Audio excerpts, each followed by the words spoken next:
Okay, greetings everyone.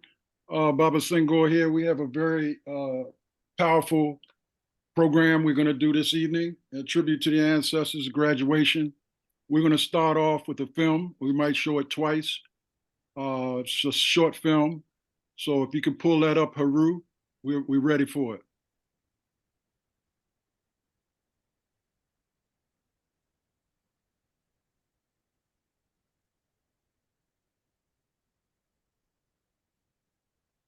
Sound, sound,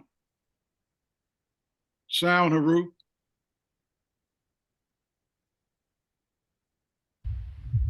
Hey, Haru, can you back The up? year was 1916, when a 29-year-old Jamaican-born man with a love for Africa, pride in African people, and a vision of Pan-African unity, love, and strength arrived on America's eastern shores, armed with an impenetrable sense of purpose, duty, and destiny.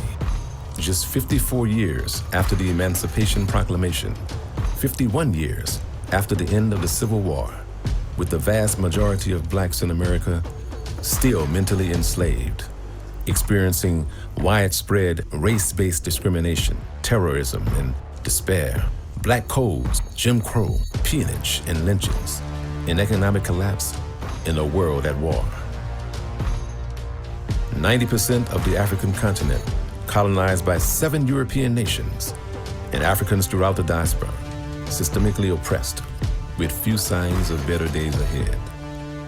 In spite of these things and more, less than one decade after his arrival to America, he was leading the largest black movement in the history of the world. His name, Marcus Mosiah Garvey. His organization, the Universal Negro Improvement Association, which he and his first wife, Amy Ashwood, previously launched in Jamaica in 1914.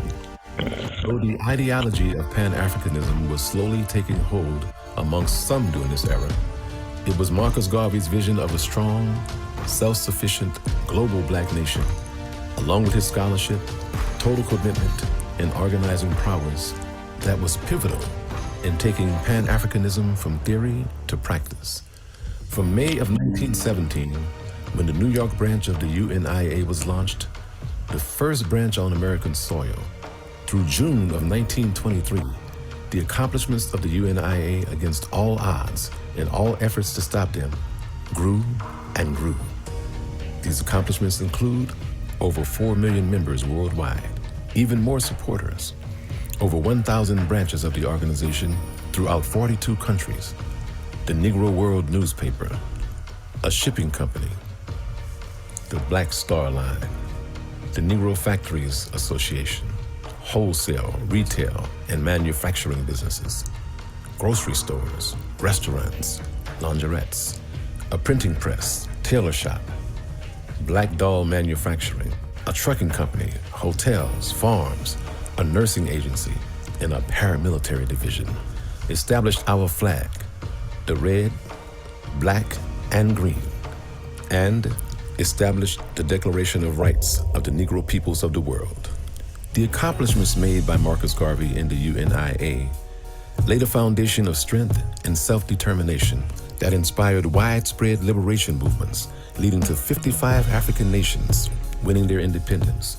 His example is still used as the blueprint for progressive action around the world. Marcus Garvey, elected to serve as the provisional president of Africa by delegates representing 25 countries, was and is a global symbol of black pride, unity, and self-determination. A symbol that directly or indirectly influenced the trajectory of our greatest heroes and sheroes. From activists such as Malcolm X, Dr. Martin Luther King, Fannie Lou Hamer, Steve Biko, Ida B. Wells, and Kwame Ture, to nation builders such as Haile Selassie I, Kwame Nkrumah, Nelson Mandela, Sekou Toure, Elijah Muhammad, Leonard P. Howell, and Jomo Kenyatta.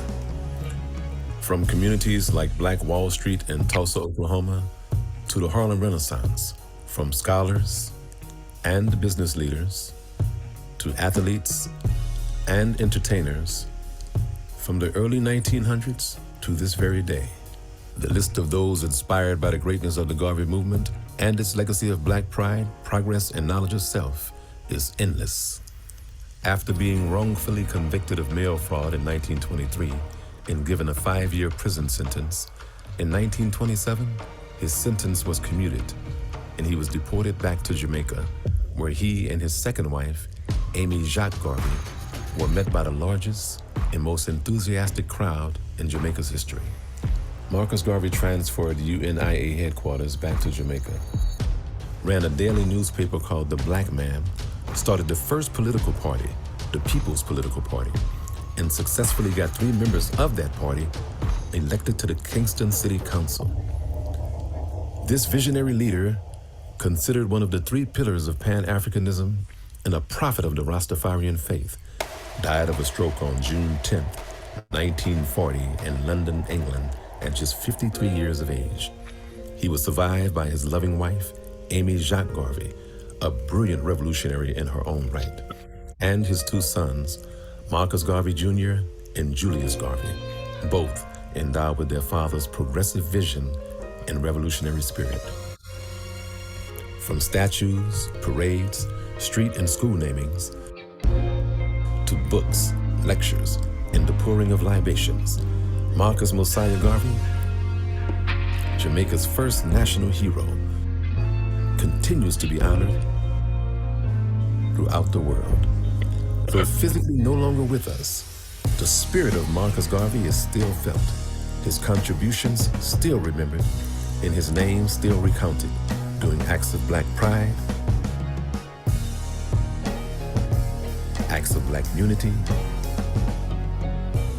and acts of Black liberation to this very day.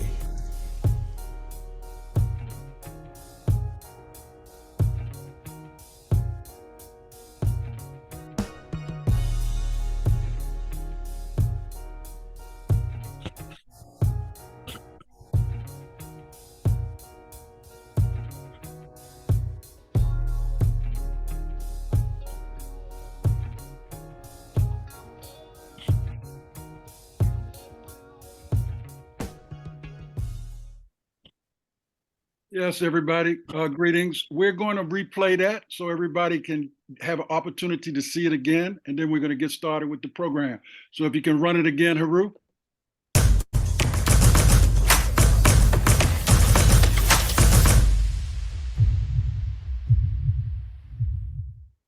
The year was 1916, when a 29-year-old Jamaican-born man with a love for Africa, pride in African people, and a vision of Pan-African unity, love, and strength, arrived on America's eastern shores, armed with an impenetrable sense of purpose, duty, and destiny. Just 54 years after the Emancipation Proclamation, 51 years after the end of the Civil War, with the vast majority of Blacks in America still mentally enslaved, experiencing widespread race-based discrimination, terrorism, and despair, Black codes, Jim Crow, peonage, and lynchings, and economic collapse in a world at war. 90% of the African continent, colonized by 7 European nations, and Africans throughout the diaspora, systemically oppressed, with few signs of better days ahead. In spite of these things and more, less than 1 decade after his arrival to America, he was leading the largest Black movement in the history of the world. His name, Marcus Mosiah Garvey. His organization, the Universal Negro Improvement Association, which he and his first wife, Amy Ashwood, previously launched in Jamaica in 1914. Though the ideology of Pan-Africanism was slowly taking hold amongst some during this era, it was Marcus Garvey's vision of a strong, self-sufficient, global Black nation, along with his scholarship, total commitment, and organizing prowess that was pivotal in taking Pan-Africanism from theory to practice. From May of 1917, when the New York branch of the UNIA was launched, the first branch on American soil, Through June of 1923, the accomplishments of the UNIA against all odds and all efforts to stop them grew and grew.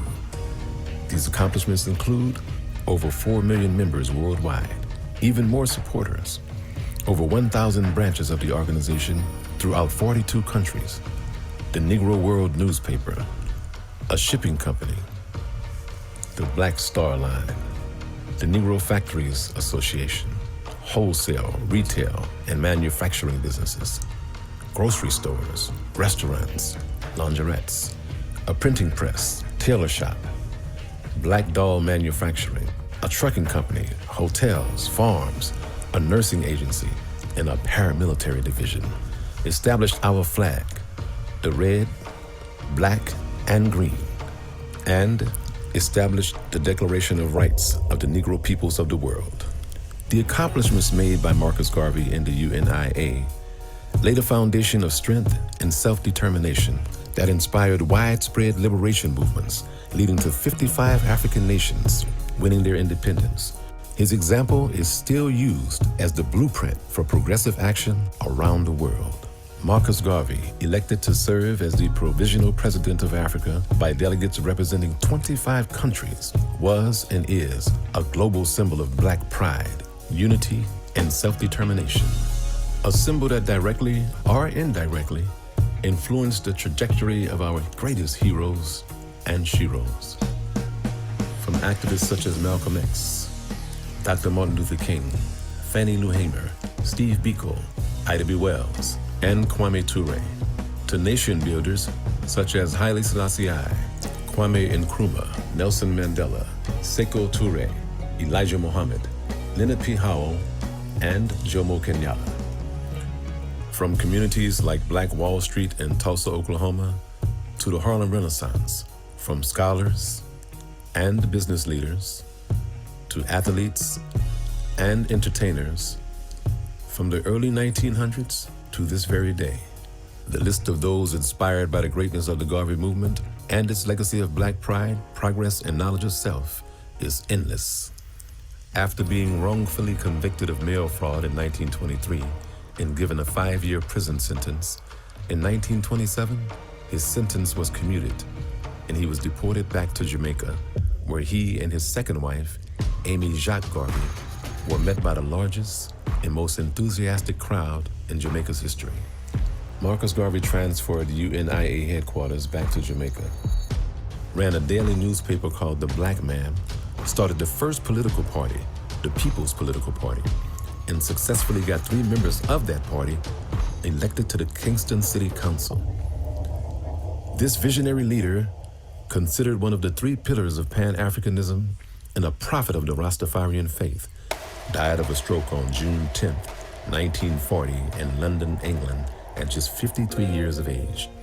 He was survived by his loving wife, Amy Jacques Garvey, a brilliant revolutionary in her own right, and his 2 sons, Marcus Garvey Jr. and Julius Garvey, both endowed with their father's progressive vision and revolutionary spirit. From statues, parades, street and school namings, to books, lectures, and the pouring of libations, Marcus Mosiah Garvey, Jamaica's first national hero, continues to be honored throughout the world. Though physically no longer with us, the spirit of Marcus Garvey is still felt, his contributions still remembered, and his name still recounted during acts of Black pride, acts of Black unity,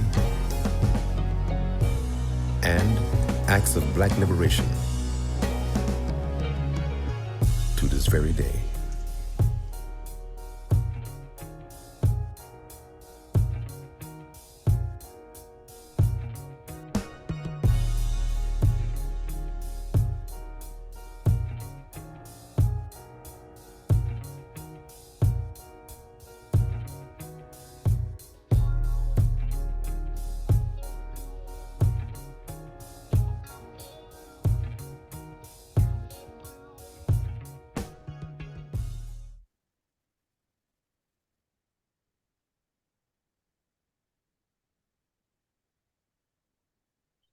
Okay, welcome everybody. Welcome everybody. It's so good to be here. We're going to get started into the program. First, we're going to do libation, but I want to just welcome you all here. The Universal Negro Improvement Association African Communities League Rehabilitating Committee 2020 is the parent body government of the UNIA. We are very, very happy to be here to honor 3 graduates that will be graduating from the course of African philosophy and into the Honor Society. But we also are going to recognize 12 serious Garveyite ancestors. So I'm going to turn this over to Mama Tendai, who is actually one of our graduates. But I also want to say to everybody that this is PreKwanzaa, and we're going to talk about the Nguzo Saba and how important that is to tied to the legacy, goals, and objectives of the UNIA ACL 21st century moving forward. So without any further ado, Mama Tendai. Greetings, family. In the tradition and the culture of our ancestors, before libation at the opening of every important occasion, so that we can call upon the energy of those who've gone before us to assist us and to be one with us, to guide our thoughts, to guide the work that we are trying to do, and to help us in our endeavors. So as I pour today,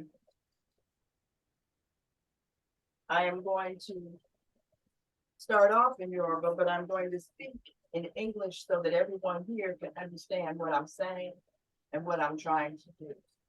So I pay homage to Mother Earth and Father Sky, as I say, Omi Tutu, Ile Titi, Ona Titi, Titi Eshu, Titi Luni, Titi Bakala, Titi Shambo, Titi Yamaja, Titi Oya, Titi Oshun, Titi Onuma, Titi Rishi, Titi Yabo, I have just asked and paid homage to all of the energies that exist within the universe that help to maintain the universe and that assist us in our daily living. I paid homage to the earth. I paid homage to the sky, to the wind, to the water, to all of those elements that exist that make life possible. Mother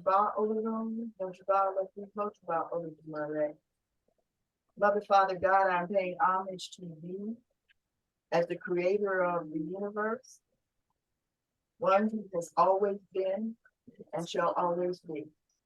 I pay homage to you, maintainer and giver of life.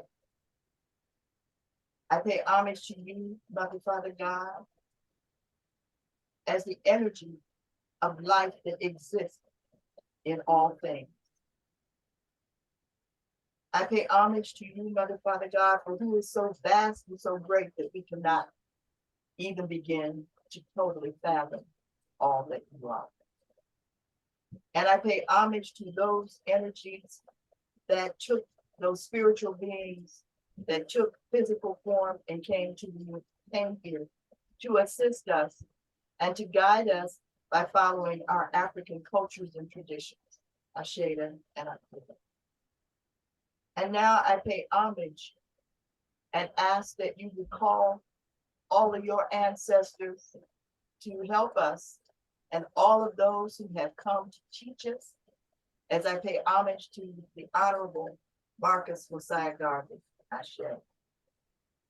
I'm listening for you to call upon your own ancestors, Paul Bassett, Ashe, Edborn, Ashe, Italy Cannon, Ashe, Isaiah Bassett, Ashe, Earl Bassett, Ashe, Anoka Rashidi, Ashe, Francis Grace Williams, Ashe, Thomas W. Harvey, Ashe, Charles L. Paul James, James, Farouk Muhammad, Farouk Muhammad, Marcus Garvey Jr., Ashe. Eddie and Hugh. Ashe, Estelle, Ashe, Mama Nia, Ashe, Nana Jean Sastrini, Slappy, Ashe, Patricia Newton, Ashe, Paula Coleman, Ashe, Sister Isaac, Ashe, Ashe. Brenda Don Clayton. Ashe, Devo, Mary Washington, Ashe, George Washington, Ashe, Ashe. Margaret Richardson, Ashe, Ashe. Ashe, our family of ancestors who are calling to come, those who have taught us, like Chancellor Williams, Ashe. Ashe. Ivan Van Sertima, Ashe, Renoko Rashidi. Ashe. Dr. Tony Martin, Ashe, Ashe. John Henry Clark, Ashe.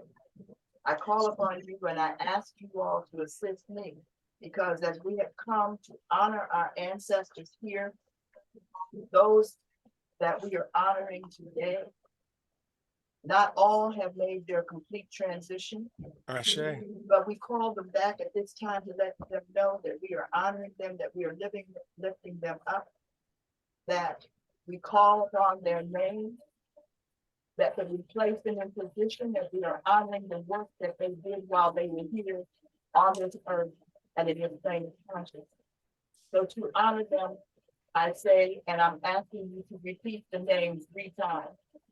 Brenda Dunn Clayton. Brenda Dunn Clayton. Clayton. Brenda Dunn Clayton. Brenda Dunn Clayton. Brenda Dunn Clayton. Brenda Dunn Clayton, Kamal Robinson. Kamal Robinson. Kamal Robinson. Kamal Robinson, Kamal Robinson. Kamal Robinson. Donna Shishabi. Nana Shishabi. Nana Shishabi. Nana Shishabi. Shamey, Dr. Tony Martin. Dr. Tony Martin. Dr. Tony Martin. Dr. Tony Martin. Martin. Mama Nia Kaumba. oh, Mama Nia Kaumba. Mama Nia Kaumba. Mama Nia Kaumba. no, Mama she didn't. Paula Coleman. I canceled it and I showed you what I did. Mama Paula Coleman. Mama Paula Coleman. Muhammad. Mama Paula Coleman. Baba Farouk Muhammad. Baba Farouk Muhammad. Muhammad. Baba Farouk Muhammad. Baba Farouk Muhammad. Muhammad. Fofier Muhammad. Kofiye Muhammad. Kofiye Muhammad. Kofiye Muhammad. Asim Nkrumah. Asim Nkrumah. Nkrumah. Asim Nkrumah. Asim Nkrumah. Conrad Worrell. Conrad Worrell. Conrad Worrell. Conrad Worrell. Sister Binte Soul. Sister Bente Soul. Sister Bente Soul. Sister Bente Soul. Beloved ancestors, we awaken you.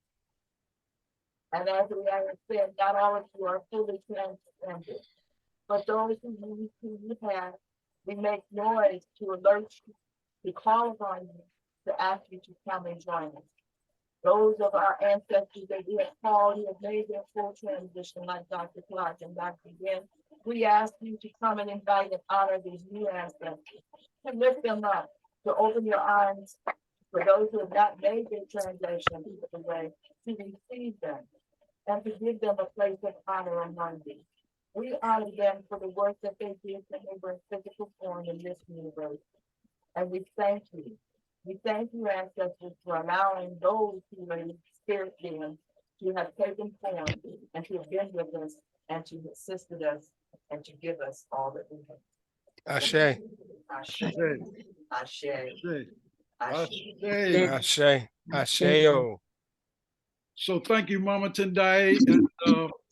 And you all bear with me. I'm going to open up with the UNIA ritual. And I'm also going to call out some names of brothers and sisters who are still with us. The video so I can move it over here so you can see it. So, okay, can everybody mute? Mama Tendai, can you mute? Okay, all right. So the Universal Negro Improvement Association and African Communities League is a social, friendly, humanitarian, charitable, educational, institutional, constructive, and expansive society, and is founded by persons desiring to the utmost to work for the general uplift of the Negro peoples of the world. And the members pledge themselves to do all in their power to conserve the rights of their noble race and to respect the rights of all women and mankind, believing always in the sisterhood and brotherhood of woman and man and the motherhood and fatherhood of God. The motto of the organization is one God, one aim, one destiny. Therefore, let justice be done to all women and mankind, realizing that if the strong oppresses the weak, confusion and discontent will ever mark the path of woman and man. But with love, faith, and charity towards all around, and peace and plenty will be hurled into the world, and the generations of women and men will be called blessed. Ashe. So, brothers and sisters, as I said earlier, I'm going to finish the ritual with the pledge to the flag, the official pledge to the UNIA red, black, and green flag. All y'all RBG folks, take heed. I commit my body, mind, and spirit to the protection, defense, and security of the red, black, and green. I dedicate my life to the redemption of Mother Africa and the liberation of her scattered black children. I accept for myself and my descendants the teachings of universal African nationalism, and I promise that our children will be instilled with the purpose and knowledge of themselves as African people, in order that the cause of our struggle will neither falter nor fail until all Black people are free and united through one God, one aim, and one destiny. So my brothers and sisters, I was looking for my international organizer. He's not here. However, we're going to move forward. And before we move forward with the graduation of three wonderful people that are members of Division 330 under the leadership of Baba Mosi, I want to call out some names to you. Now, we've called a lot of ancestors. Two of them I'm going to call now, and that's Thomas W. Harvey and Honorable Charles L. James, who took the course along with others from Marcus Garvey in 1938. The course of African philosophy is published in a book, Message to the People. However, there are few people around who actually took the course from Thomas W. Harvey and Charles L. James.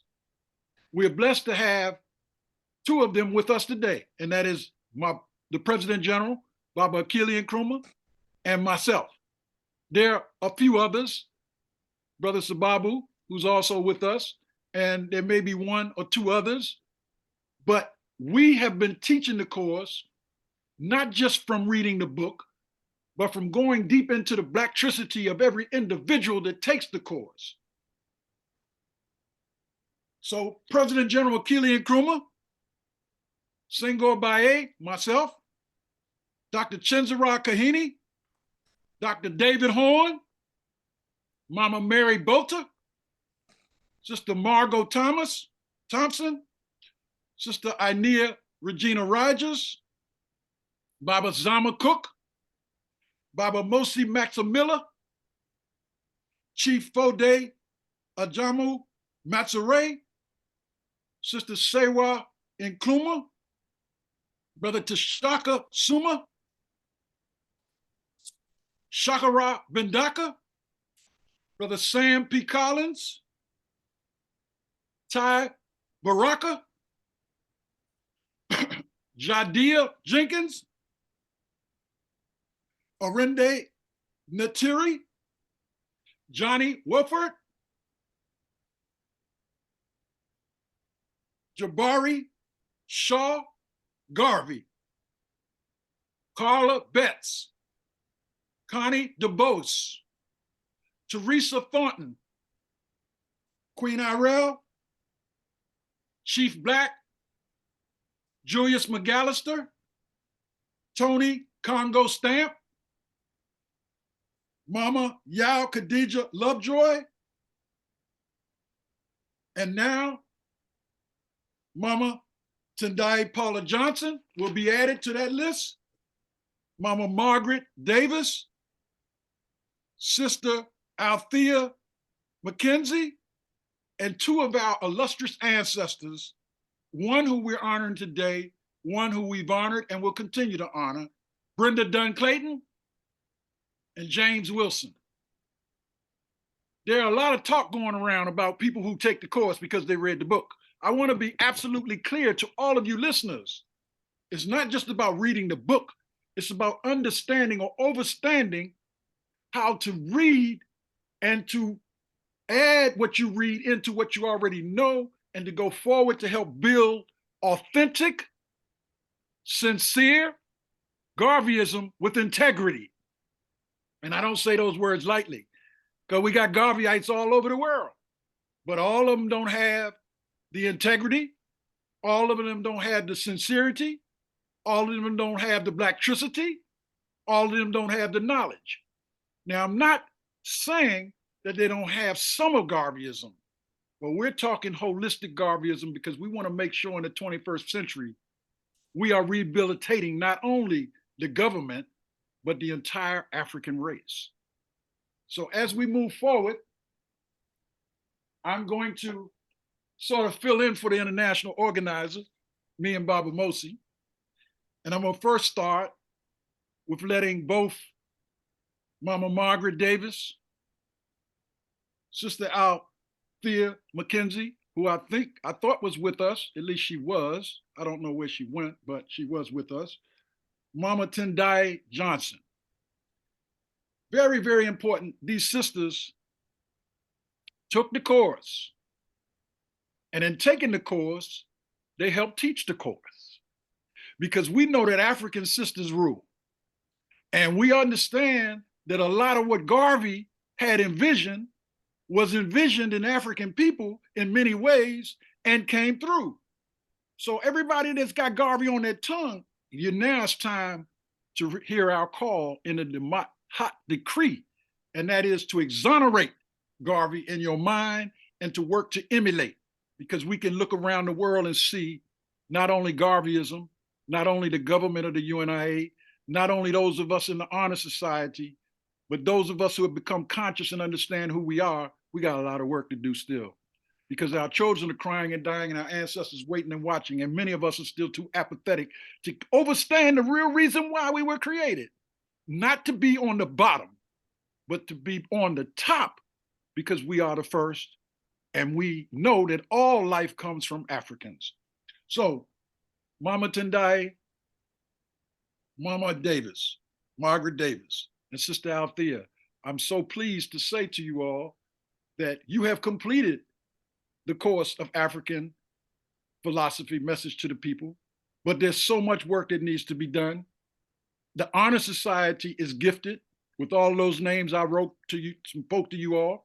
And be aware that many people were going around saying they took the course, but if you didn't take the course from someone who took the course directly in line with Garvey, then you didn't get the whole course like it was supposed to be taught.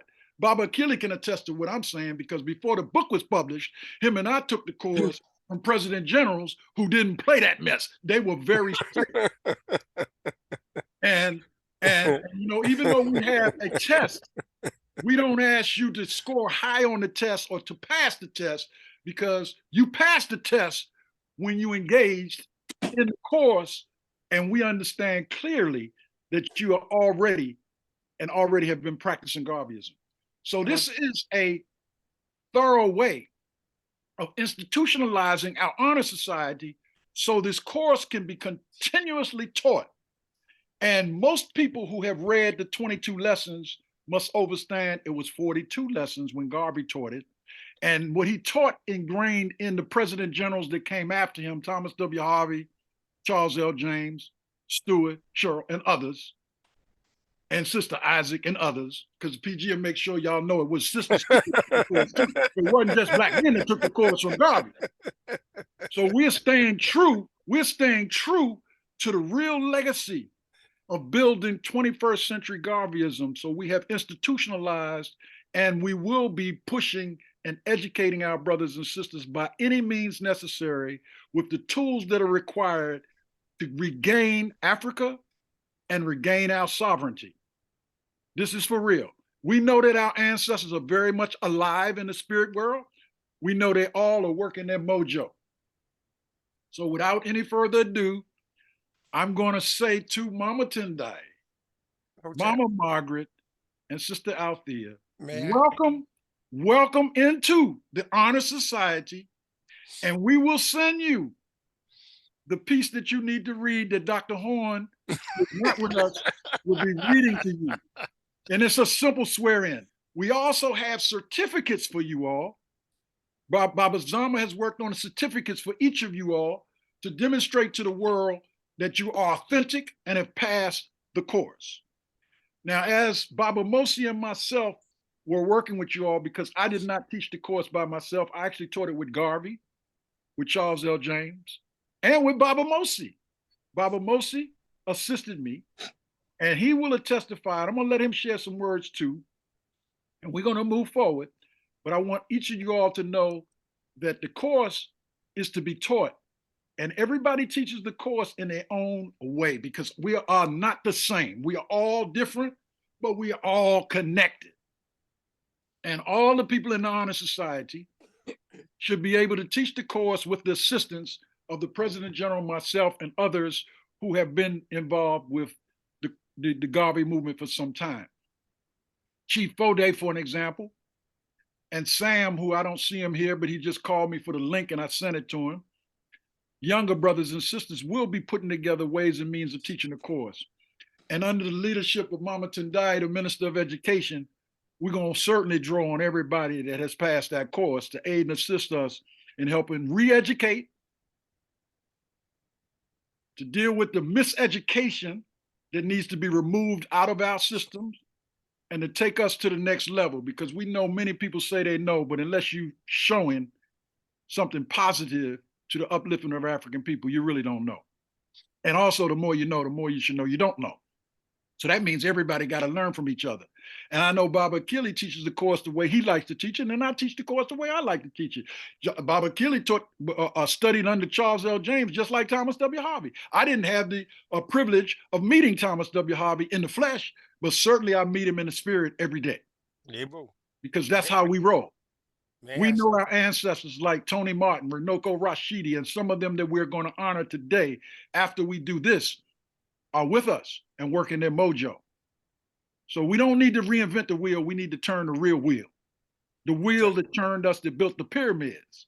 We ain't playing around, y'all. Too many of us are talking talk and not really walking the walk together. Many of us are duplicating and competing with one another instead of complementing one another. That ain't how we roll with holistic Garveyites. And we know African women rule. We know all of us come through the womb. Doc Ben made that clear to us. That's next to heaven. That's the darkness next to heaven, the womb, because that brings life into the world. So before you go forward, may I? Yes, sir. You know, yes, sir. Anytime, all the time. Yeah, I know, but out of respect, Sister Sarah Isaac, Sister Teresa Young, Sister Ethel Waddell, Sister Eleanor White were a part of the first class. I had the honor of having Sister Isaac in Philadelphia, along with Thomas W. Harvey, so that some of the scars that I wear in pride were hers. I say that to you, sisters, because oftentimes brothers think the movement is a male movement. It is not. African women not only rule, you are the guiding light. I only wanted to say that now because my brother was emphasizing the role of the sisters. And I wanted to bring those names to light. They are not a part of the traditional ceremony today, but as we honor you, we must also honor them. Sante, Brother Single. Oh, yes, sir. So what I want to do right now is to allow the 3 graduates that just graduated to not thank us, but to just share a few words of inspiration or what they may have gained from taking the course in about 2 minutes. And I want to start with my sister Althea. And I know, because I talked to you all and during the course, I learned a lot from you all. So don't feel no way. None of us, PG made it very clear, none of us are above any of us. We move together. Right. So I'm starting with you, Sister Althea, simply because you are the younger one of the 3. And I'm going to move in that kind of order. So don't feel no way, and you don't have to, you share whatever you like, but keep it brief, but know that you're with us, your family. So anytime you got questions or anything like that, feel free to get with us. We will make sure this right here, you will be getting one of these. You'll be getting a package with a red, black, and green pen and one of these. You'll be getting that soon, thanks to Dr. David Horn. You also will be getting your certificates. So without any further ado, Sister Althea, just share a few words. And everybody here may not even know you because there's some people that are international that are on the call right now that are parent body members. So just introduce yourself and share whatever you like about what you gained from the course. And by the way, I have your scores. I'll get back with you because Okay. I know you were interested in that, but that's not a requirement. I know. Thank you so much, Baba Senghor, and can everyone hear me? Yes. Awesome. I'd like to thank President General Baba Mosi, Baba Senghor for this opportunity to speak. Thanking all of the members that were part of the course and study. So Mama Tendai, Mama Margaret, it was just a pleasure working with all of you. And want to say for everyone else on the call, I look forward to meeting all of you and just expressing myself in person. I am a Jamaican. I was born in Jamaica, raised in New York, and I've been always taught about Garvey, taught about the UNIA, taught about what the most honorable Marcus Garvey means in terms of our family. But like everything, you have to do your own search. You have to find the source. You have to go back to a way to really share information because it's not just coming from others' words, it's coming from your heart, your understanding. And I learned about Marcus Garvey, I learned about Garveyites, I learned about Garveyism, and a lot of that was based upon the information people wanted to share at the time. So I have to say, after taking this course, it was like a newfound life, freedom. I've been excited about just what I did not know, and now to dig a little bit deeper because the reading doesn't end, as Marcus Garvey, the Honorable Marcus Garvey has shared and has taught us. It never ends. We're always learning. I'm open to learning. I welcome all of you to share with me. It's been a pleasure working with everyone, and I've just been enlightened. I can say that this is the first time in my life that I feel like now I understand my path, and clearly everyone else does too. So I thank you all, and I appreciate this. Just here to serve and to learn. Thank you so much, dear. Now, Mama Margaret and Mama Tendai, y'all choose which one of you all want to go next. I'm gonna let y'all decide. Which one of y'all want to go next? Okay, I can you say, hear me? sister. Yes, we can hear you, Yes, Mama again. Margaret. Oh, you can hear me. Okay. Yes, Mama Margaret, go ahead. Okay. I just want to thank for the opportunity to join this class. And I found it very interesting. It brought back memories of my childhood because, my father was a Black supremacist. They didn't have that name back then. And so a lot of the things that we talked in class that Garvey was talking about, I already did. I mean, I already knew. And I knew that it was going on in certain, but it wasn't going on across the board. Maybe just in my house and a few, in family. And I just, it's just interesting that Garvey had such ideas back then that are apropos now, that we should be using now. Let's put it that way.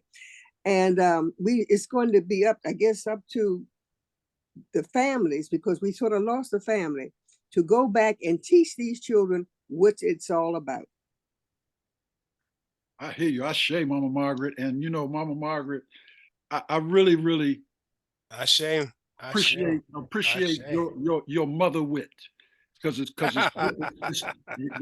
very important, because all throughout the course, PG, Mama Margaret made sure we were clear that Garvey might have wrote this, but some of the folks who was helping raise her taught it.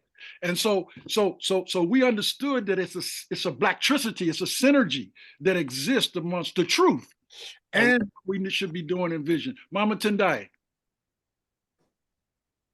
Giving thanks for the opportunity of being able to be together and the fellowship that we created during our times in which we met on Thursday evenings. It's like we built a new family. But what was most important is that I always said that I was a Garveyite before I ever joined, because I had Ashe. Pan-African life. But reading the book and working with Baba Senghor and Baba Mosi and my sisters was a new finding, because I had to recognize the universality of Marcus Mosiah Garvey. The fact that, as Margaret has mentioned, that what he is teaching and the lessons that are in the book are timeless. They are, as she had said, they are just as pertinent today as they were then. He was even giving us not just guidance for leadership, but guidance for life and guidance for after life. He helped us within the book to understand the relationship that we should have with the universal spirit we call God. That was his premise in terms of where you start. And then he built upon that. So it was extremely enlightening to be able to go through it and have discussions every week where we could get everyone's perspective about what we were reading, because each perspective was a little bit different because our experiences were different. But it was an uplifting experience to the point where I was saying I want us to have a regular once a month book club, or whatever we want to call it, so that we can keep those kinds of discussions going, because it was energetic as well as it was informational. Not only did he, as I had said, lay out the instructions for what leadership ought to be, but how to go about it. He addressed economic development. He addressed every aspect of life within the 22 lessons that he brought forth. And I'm grateful for having been able to go through this with my sisters. My sister, So, as Minister of Education, your desire for a monthly discussion between graduates could cover a gamut of people. Yes. And I therefore look forward to you calling such a gathering so there can be such a discussion. Not so just on the I'm done, almost done. Just finished.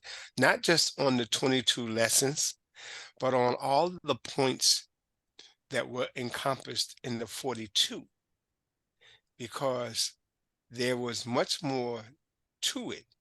And I know Senghor taught those hidden lessons. I do, because you teach the hidden lessons just as they are hidden. And you look for the students to grapple with that. So I look forward to that, my Minister of Education. I'm just so pleased that you decided to do that. It should be marvelous, and I will attend. Oh, Ashe. Thank So- you. so I'm working to get Sam doesn't have email, so I'm working to get one of our younger brothers in. And we are on time, by the way. I want to let y'all know. So don't think that we're not on time. We're on time. 7 p.m. is when we're supposed to start the next segment. But I would be remiss if I didn't call my brother who assisted me, the president of Division 330, who made sure he made it clear not only to the sisters, but he's sure gonna make it clear to all of us. These are Division 330 members. So Baba Mosi, I know you have some words to share, Baba Mosi, on the, I know we did it, in the chorus, but I want to do it publicly. So I want to allow you the opportunity to share what you want to share with the sisters and with everybody else. Oh, and welcome back across the water too, by the way, Baba. Oh, thank Yes, you. welcome. We missed you. Welcome. Yeah. Yeah, thank you very much. Thank you very much. First of all, let me congratulate the new inductees as in the Honor Society, the Marcus Garvey Honor Society. And let me say that it was indeed a pleasure to be part and parcel of that course with our outstanding students who are now inducted into the Marcus Garvey Society. It's really been a pleasure. And also, I have learned a lot by the discussions we've had. You know, when you read something, each and every one of us has an opinion of what was read. And from our discussions, I have no doubt in my mind that I was dealing with our sisters of intellect and consciousness. They might have been conscious of what we are about, but they're African-centered with the philosophy of Marcus Mosiah Garvey at this point in time. And we are moving forward, and our future is looking better because we've had you in the course, you have now qualified, and we know that you are going to shape the Vision 330. The Vision 330. You are going to shape also I'm saying Vision to Action. Maybe mention the Rehabilitating Committee 2020, the Vision 330. You're going to help shape it to what has been the image of Marcus Mosiah Garvey's philosophy. And I thank you much for what you've shared with us. I thank you for being part and parcel of the Universal Negro Improvement Association and African Communities League Rehabilitating Committee 2020. I look forward to working with you in whatever are our endeavors. And I welcome you. And I say, thank you very much. Ashe, ashe, ashe. Thank you so much, Baba Mosi. And he's absolutely correct that, you know, my mother always told me, when you're in the company of intelligent African women, listen. And Mama Tendai, Mama Margaret, they ain't short for words. I feel you pretty good yourself too. So they know how to speak truth to power. Baba Mosi, you're absolutely on point with what you said. Baba Akili, as I said earlier, it's a pleasure always to be in the company of intelligent African women. And I would be remiss. I was waiting on Sam. He's not here because I was going to have a younger person speak to everybody. But I want to turn to the Secretary General. If she could ask Carla to unmute her, or if she could unmute herself and give her the opportunity, since we are on course with time, to share a few words, because she is, how should I put it, Baba Akili? She is a legacy of Black womanhood of the UNIA. Not only she's a queen mother. She's a queen mother. Exactly. Not only has she served as Secretary General, she is the Queen Mother. And I want to give her opportunity to congratulate and welcome the sisters, because Mary, well, Mama Mary, you know what it's like. Yes. You hold us Thank you. to the fire with taking notes and not always dealing with the technology and computers. I remember Marcus Garvey Jr. told us, turn that computer off. Let the sisters write the notes. Yes, yes. Mary, Yes. go ahead, Mary. Greetings, everyone. Can you all hear me? Yes, we can. Yes. Yes. Okay, I want to congratulate each sister who completed the course of African philosophy. I just completed it myself in 2021. So even though I have been in the UNIA for gonna be 50 years in 2025, and I can count the meetings that I have missed on one hand, and have some left. I missed one meeting one time. Mr. James came to my second job and his daughter and said, well, where were you? I said, oh, I only missed one meeting. He said, well, why did you miss? I said, I just thought I would, take a day off. He said, oh, no, there are no days off. And so at that time, under Mr. James' leadership as president of Division 429, there was no Christmas holidays. There were no Easter holidays. There were no holidays, period. Whatever day the meeting fell on, and we met every Sunday. We didn't meet once a month or twice a month like we now do. The women today are just like the women of old. I remember Sister James, Mrs. James, oh my goodness. I didn't always agree with her, but guess what? She led. She led with an iron fist. When you talk about getting money from the UNIA, she did not believe in that. They took money in. They didn't loan money out. And when it was time to do something, everybody donated.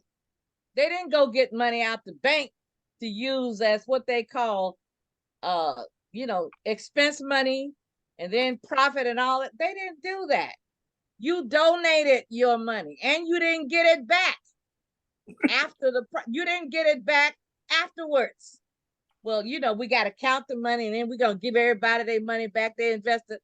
That maybe has something taught in business schools, but the old people, I'm talking about the ones who I met in Division 121 in Philadelphia when I first became a member. They paid for that building, what, in 4 years, brother PG? Something like 4 years, from 42 to 46, because they sacrificed. Yes, ma'am. And with all this education that we have today, we can't buy a building that belongs to us. I'm talking about real commitment here. I'm talking about putting your money where your mouth is. So, Mama Mary, We have to, and I'm gonna sum it up because I know I could talk. So, I know you're Garvey. and I'm gonna talk to the ladies in person. I'm sure I will see them in Washington D.C. during High Executive Council. I want to congratulate them personally because this work takes commitment. It's not even about understanding everything. It's not about getting mad. Miss James used to say, you don't have anything but the UNIA. So if you get mad, what you do? You scratch right back there and get glad and come on back to the meeting. Okay, Mary. And you say one God, you say one aim, you say one destiny. You sing Ethiopia and you come back to the next meeting and you begin to understand the globalism of Marcus Garvey. Nobody has even come close to doing what he did. So we have got to continue to strive toward doing what Garvey did. Because unless we do what Garvey did, we're not true Garveyites. We're, like imitation Garveyites. I'm gonna say it again. We got to. We still got a lot, all of us, even those of us who've been in 30, 40 years, we got a long ways to go because looking at what Garvey did, we can't match it. Okay, and Mama Mr. Mary. Garvey gave his whole life and died at the age of 53 years old. And most of us are older than that right now. But he lived 2 or 3 lifetimes in those 53 years. And he left a legacy. Many legacies with his sons, his family, and not only that, but everybody he taught the class to. Oh, Mama Mary, we are on time still, but I still got 3 more minutes. But I want to give a couple other people an opportunity to shout out to everybody. Okay. And while you did, thank you so much too, Mama Mary. You laid it out there. You keep it real. I love that about you. You always keep it real, straightforward. But Dr. Chenzera, our second assistant president general, is with us, and if she wants to open up her mic and welcome you all, please do, Dr. Chen. Please do. Hotep, hotep, hotep. Hotep, hotep. Hotel. Hotep. No, a lot of respect, a lot of respect. Congratulations, more correctly, congratulations to all of the new inductees to the Marcus Garvey Honor Society. We don't know you do this work and live this legacy because the ancestors worked through each and every one of you. And we are honored, we are grateful, we are pleased beyond measure to have you share your skills, talents, expertise in the Universal Negro Improvement Association, African Communities League, RC2020, as we keep moving forward. So I'll leave that there because I like to respect time. You know, Dr. Chen, we're gonna be coming back to you, but you definitely, I had to call on you because, you know, you and Mama Mary, y'all are high up in the chain, but we understand that we are grassroots people. So no matter how up you go, you got to go low and grab everything. If you ain't doing it that way, then you ain't correct. Y'all know what I'm talking about. So let me end, Brother Sam. Brother Sam, I know you with us. Can you open your mic up, Sam? Yes, sir. All right, Sam, what I want you to do, Sam, in 2 minutes or less before we move to the next segment, you being one of the younger people in the course of African that's in the Honor Society, I want to end with you just welcoming our new 3 members in Division 330 and sharing whatever inspiration or elevation, word, sound, power that you wish about the importance of Garveyism and the course. So if you could do that for me, Sam, and thank you for coming on. I didn't know that you weren't online or on a computer, so that's why it took me a little while to get the link to you. But please bless us, Sam, with some word, sound, power. Peace and blessings. Just very happy to be in the space. I want to turn on my camera.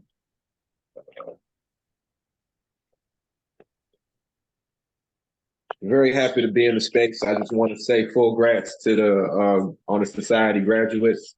As a graduate myself, I think the best part of the course of African philosophy is just the lineage. Having learned, been in the course with Baba Senghor, and him being in the course with Charles L. James, and Charles L. James having been in the course with the Honorable Marcus Messiah Garvey. So that lineage in itself really compelled me to dig deep into the book. And I look into it from time to time. I like the chapters about Jesus Christ. I like the chapter about the universe. I especially like the chapter about socialism and about leadership, about elocution. Those are lessons that are very relevant today, especially as it relates to what we got to do as Garveyites, in just advancing our cause and uniting Africa, because a lot of people say they're Pan-Africanists, but when you dig deeper beyond that, there are a lot of strands of what Pan-Africanism is. So you got to organize around that, and you got to be cognizant of that in this present day. The chapter in the universe in particular is very, very powerful. And, especially the one about Jesus Christ. And you do got to, keep in mind that, Garvey was a Roman Catholic, but even Jesus Christ, that whole concept about Christ consciousness is very powerful. And I often read his poem, My Altar, very often, just because, you got to take care of yourself first. Your body is your altar. And in terms of the grassroots, what I'm finding is, and this is my last comment, a lot of our problems is the lack of literacy among our people, the literacy and the substance use. That's going to be, our hurdle. And it was our hurdle, I'd say especially from the 80s and 90s on. I'm a 90s kid, so I've seen it, so going into the communities and, tending to those needs first and foremost, before getting to the other stuff and organizing our people, that's going to be the hurdle in this day and age. And, if you can't take care of yourself first, then how can you exhibit leadership? And I think that Garvey showed us that in every aspect of the word. So I'm very happy to be here. Very happy to see these graduates, and I'm wishing y'all the best in everything that y'all do. Thanks, Sam. I had to segue from the Queens and get you in there, and you came in right on time because you being one of the younger people in the Honor Society, but also one who teaches young people literacy is very important. So Mama Tendai and I got a lot of ideas to run by you, Brother Sam, because we know the work that you're doing already, and we want to help enhance that, but we want to take things to the next level because our children certainly deserve better than what they're getting. There's no question about it. And we're going to work on that. So brothers and sisters, we have come to the close of the graduation, and I'm just so honored to be amongst African women I think this is the first time I've ever taught the course to only sisters. I mean, I've taught the course to sisters, but I said only sisters. And I got a lot from that. And so I'm just really thankful. What we want to do now is segue into honoring 12 ancestors who are living in the whirlwind with the right excellent honorable Marcus Mosiah Garvey. And let me be very clear. We have 12, but we got many. So the President General has made it absolutely clear 2024, you're going to be hearing from us talking about our ancestors. But we picked 12, and it's many. Don't get me wrong. We couldn't get them all in at one time. So we got 12. And we're going to start with one of the most powerful ones who served on the parent body as an assistant to the Secretary General, as Assistant Secretary General, served as assistant to the Secretary General, and that is my dear sister in the whirlwind, Brenda Dunn Clayton. So I'm going to ask Mama Margot first to open her mic, and Mama Mary, so that they can give us a little insight on the living legacy in the ancestor world and the legacy that she left us that was so, so important. Because one of the things about my sister, and I'm going to let them say it, but one of the things about my sister is she ain't play. After the meeting, she always had some words of inspiration to come bring to my ear as the time when I served President General. So what's going on? What's going on? Hello? Who's working the screen? Okay. All right, Margot, Sister Margot. Yes, I'm here. Greetings, everyone. And I'd like to say congratulations to all the sister queens who graduated from the course as well. I will speak about my sister, Brenda Dunn Clayton. My beautiful and beloved sister queen, Brenda Dunn Clayton, was an amazing woman. I admired her all my life. She was such a great role model and sister. I remember her being there for me and giving me advice and guidance, even when I didn't ask for it. We were very close sisters and travel buddies. She loved traveling stateside and abroad. My sister was special to many people and wore many hats during her lifetime. She was a special friend, a mentee, an advisor, an educator, a wise observer, a wonderful helper in times of need. She was dependable, reliable, loving, and very generous. She was a loving and caring daughter, sister, wife, mother, grandmother, great-grandmother, and aunt in our family. She was a dedicated and devoted Garveyite. She joined the UNIA Division 429 in Chicago in 1993. She was brought in by a very close and lifelong friend of hers, Lexi Spurlock, who has now transitioned as well. She later joined UNIA ACL RC2020 in 2020. She became Lady President of Division 429 a year after joining in 1994 and held that position for more than 6 years. She also served as Public Relations Director in Division 429 and was considered the official hostess for all events, programs, High Executive Council, and conventions when they were held in Chicago and sometimes in other cities as well. She loved the UNIA and the principles of the Honorable Marcus Mosiah Garvey. She worked tirelessly in supporting the UNIA in every way possible. She supported financially many endeavors, such as Gitche Gumbe. She was principal of the Saturday Free School in Chicago at Bethesda Baptist Church, and she donated and supported schools in Liberia, Haiti, and Ghana. Her career as an educator extended over 30 years. She taught in many schools here in Chicago and was a member of many Black organizations, such as Black Star Project, Black on Black Love, Black Caucus chapter of CEC, and many more. She was also a member of Delta Sigma Theta Chicago Alumni Chapter. She received many awards and accolades during her lifetime for her work in the community, church, various organizations, and in education.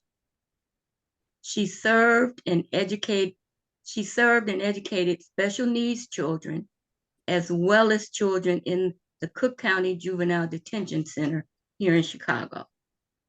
She loved her work and had a great impact on the children she taught, mentored, and tutored.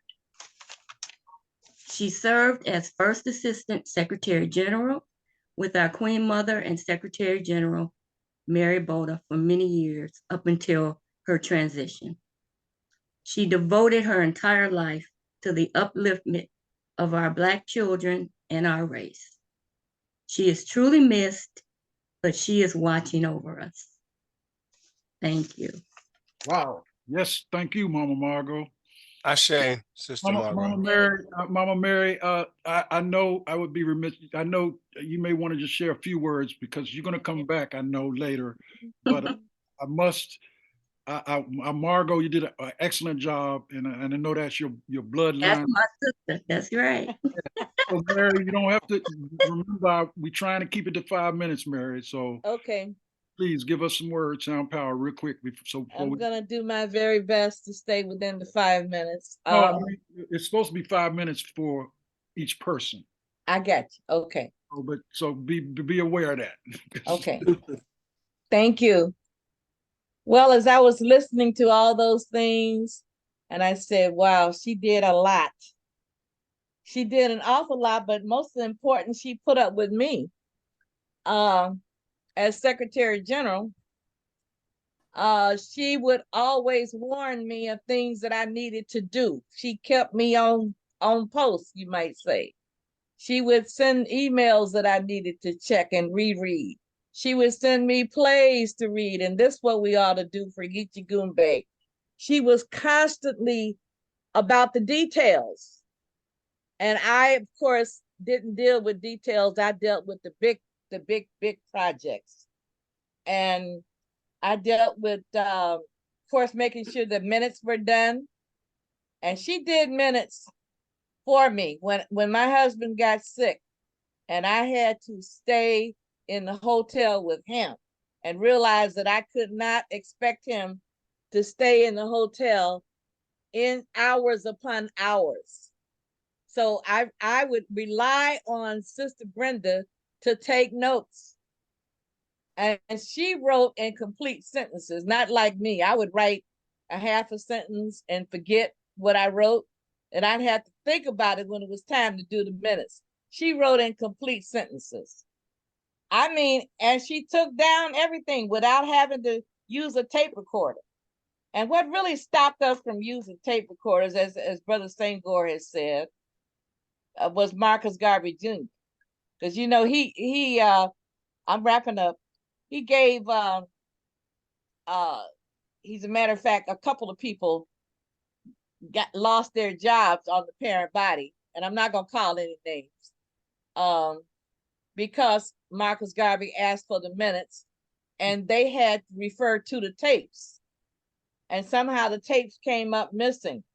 So you see, at that point, I decided I wasn't going to deal with tapes. I was going to write.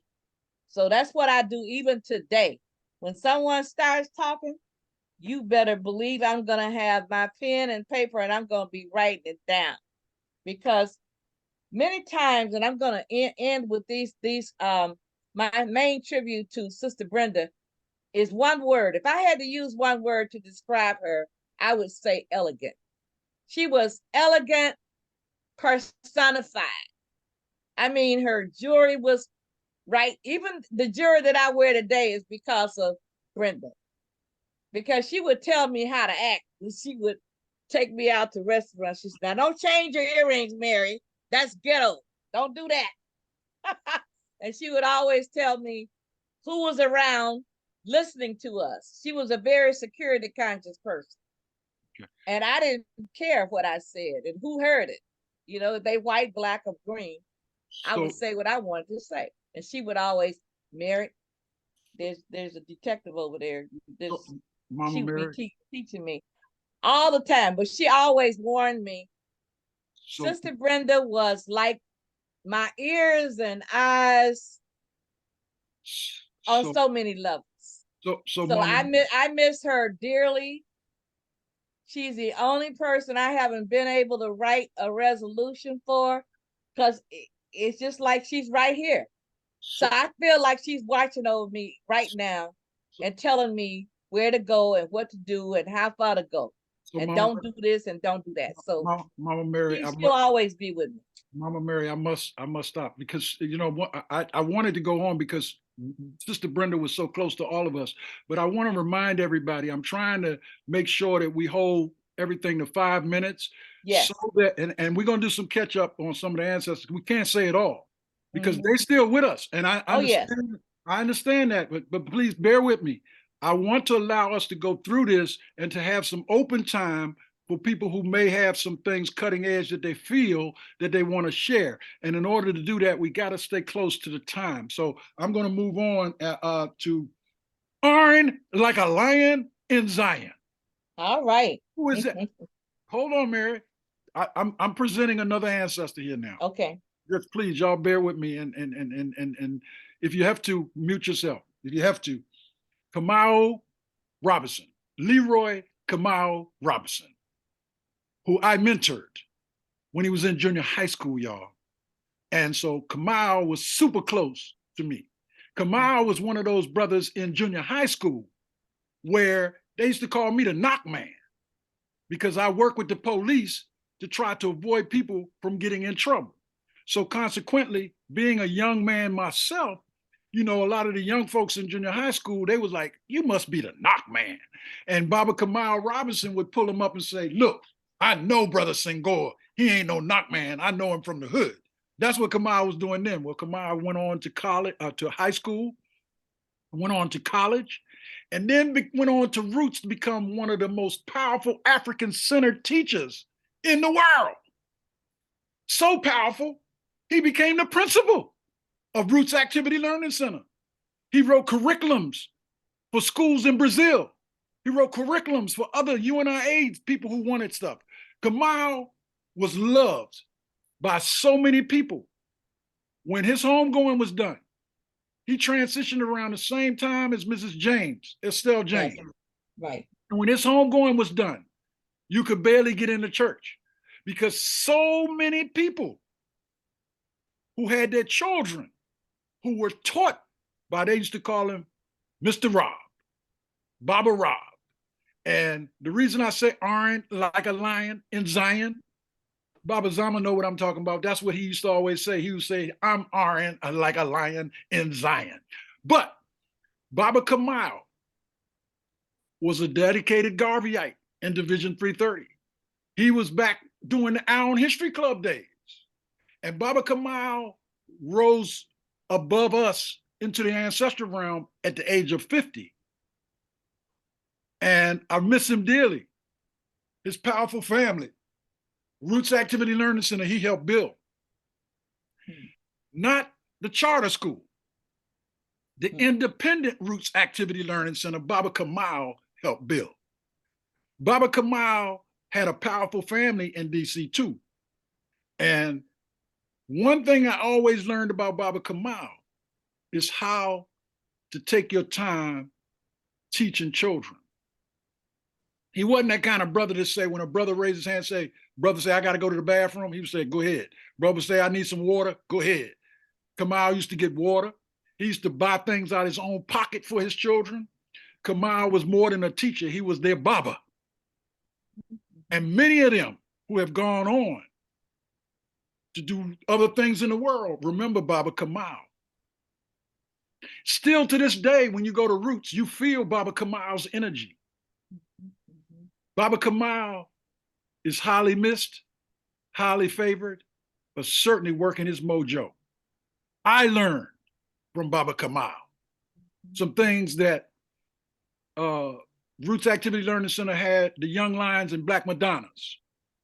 And at that time, We had some of those very young people become members of the UNIA by having their parents fill out parental consent. Baba Kamal was the leader of that. Baba Kamal also brought Short Savings Collective Buying Club and the collective buying clubs that we had of buying food into Roots when Roots was closed. We used Roots. Baba Kamal was like that. When the post office tried to take over Roots, a lot of y'all may not remember that story. The post office had something that happened in the post office and it cracked the wall in Roots. And the fight was on because the post office was trying to renege on dealing with Roots and they were trying to push them out. Mama Bonita, Roots Activity Learning Center, and Baba Kamal, along with a lawyer, led the charge and they won that fight. Baba Kamal was consistent. Baba Kamal is with us. Baba Kamal loved lectures. Many of you all have been in Roots Activity Learning Center. That's where the UNIA has had many, many lectures. It's because Baba Kamal was the principal and we were able to do that. Now, we also have been in the charter school too, but Baba Kamal was the principal and many people. Our sister, Atlantis Browder, she substituted and worked under the tutelage of Baba Kamal, and now she's doing excellent work herself. So there are many brothers and sisters out there who were moved by Baba Kamal. I'm going to stop on that point. But when I say Aaron, like a lion in Zion, and I know I'm going to try to keep some time, so if other people want to share some things, we're going to keep moving right along because I got to segue into another person that many of you all are going to say, oh yeah, and that is none other than our Azania African queen, Dr. Nana Sashebi. Dr. Nana Sashebi served as the ambassador of Azania of the government of the UNIA ACL. Dr. Nana Sashebi had a powerful family, the Sashebis, 3 powerful sons. Dr. Nana Sashebi served on the Council of Elders in Washington, D.C. Dr. Nana Sashebi served on many boards. Dr. Nana Sashebi was at the first NCOBRA meeting that was held in the Philadelphia head building in Philadelphia. Dr. Nana Sashebi worked with the UNIA. Dr. Nana Sashebi was one of the most powerful Pan-African Azanian sisters that I have ever met in my life. Dr. Nana Sashebi, and I'll say Jerry Sashebi, her husband, because he's now an ancestor now, rose up into the ancestral world as a shock to all of us. She wasn't necessarily going through a lot of illness. They just came home one day when she was cooking in the kitchen. She fell down on the floor and she just moved on. But Dr. Nana Sashebi has turned me on to so many things about South Africa, really Azania. She culturated the African community in Washington, D.C. Mama Tendai know what I'm talking about. Zama know what I'm talking about. Nana Sashebi was known everywhere. Nana Sashebi was powerful and she took no prisoners. But she was a professor too. She taught at many independent schools. She definitely taught wherever she was at. She worked with my brother Zama and me in a group called Awesome, Africans Working Effectively to Save Our Minds Eternally. Dr. Nana Sashebi is certainly missed, never forgotten. Talk about a queen of Azania. Powerful sister. I learned so much from Dr. Nana Sashebi, and many of us here had the opportunity of meeting Nana Sashebi, even if they weren't in the DC area, but she was no joke, brothers and sisters. In terms of Pan-Africanism, I learned a whole lot about Pan-Africanism from Nana Sashebi. People talked about the ANC. Oh, Nana Sashebi would straighten you out. The PAC, is it? The Pan-Africanist Congress was the Garveyites. Not to take nothing away from the ANC, but the reality is, Sobukwe. We all talk about the Mandelas, and I love Winnie Mandela, don't get me wrong, but we all talk about the Mandelas, but we forget about Sobukwe. Sobukwe, who was very powerful, who was killed in prison. Nana Sashebi turned me on to people like Twigs, who I'm still in touch with, who work with Steve Biko, the Black Consciousness Movement, who's in Azania right now, still working. So many Africans that I met. Her sons were so powerful, they're still doing great works. So I'm going to stop on that point because I know as we wrap up, I'm trying to save some time with the various different people that I'm talking about early on. And I'm gonna segue from Dr. Nana Sashaybi to another giant. And y'all might say, well, Senghor doing all these. No, I'm only doing the ones that I picked. Other people got other ones to do. But in addition, no, if you don't, PG, can you hold it? Because, sure. but no, it's about Nana Sashaybi. Huh? Yes, sir. Come on with it. Because you see, when we listen to Sister Queens and we hear one voice, what we all need to understand is she touched many lives. She touched many. In establishing an institution of education in the city of Philadelphia, we had the opportunity to work with the same sister too, Nana Sashaybi, in order to shape and mold what we wanted to do. You see, African culture and African consciousness is never one hand. It is the multitude. And as you bring names forward and you, as we speak of them, to hold them in their proper light is to make sure that we understand the global impact of them. And Nana Sashaybi, I sat at her feet and she said, stand up, brother, because that ain't how brother's supposed to be.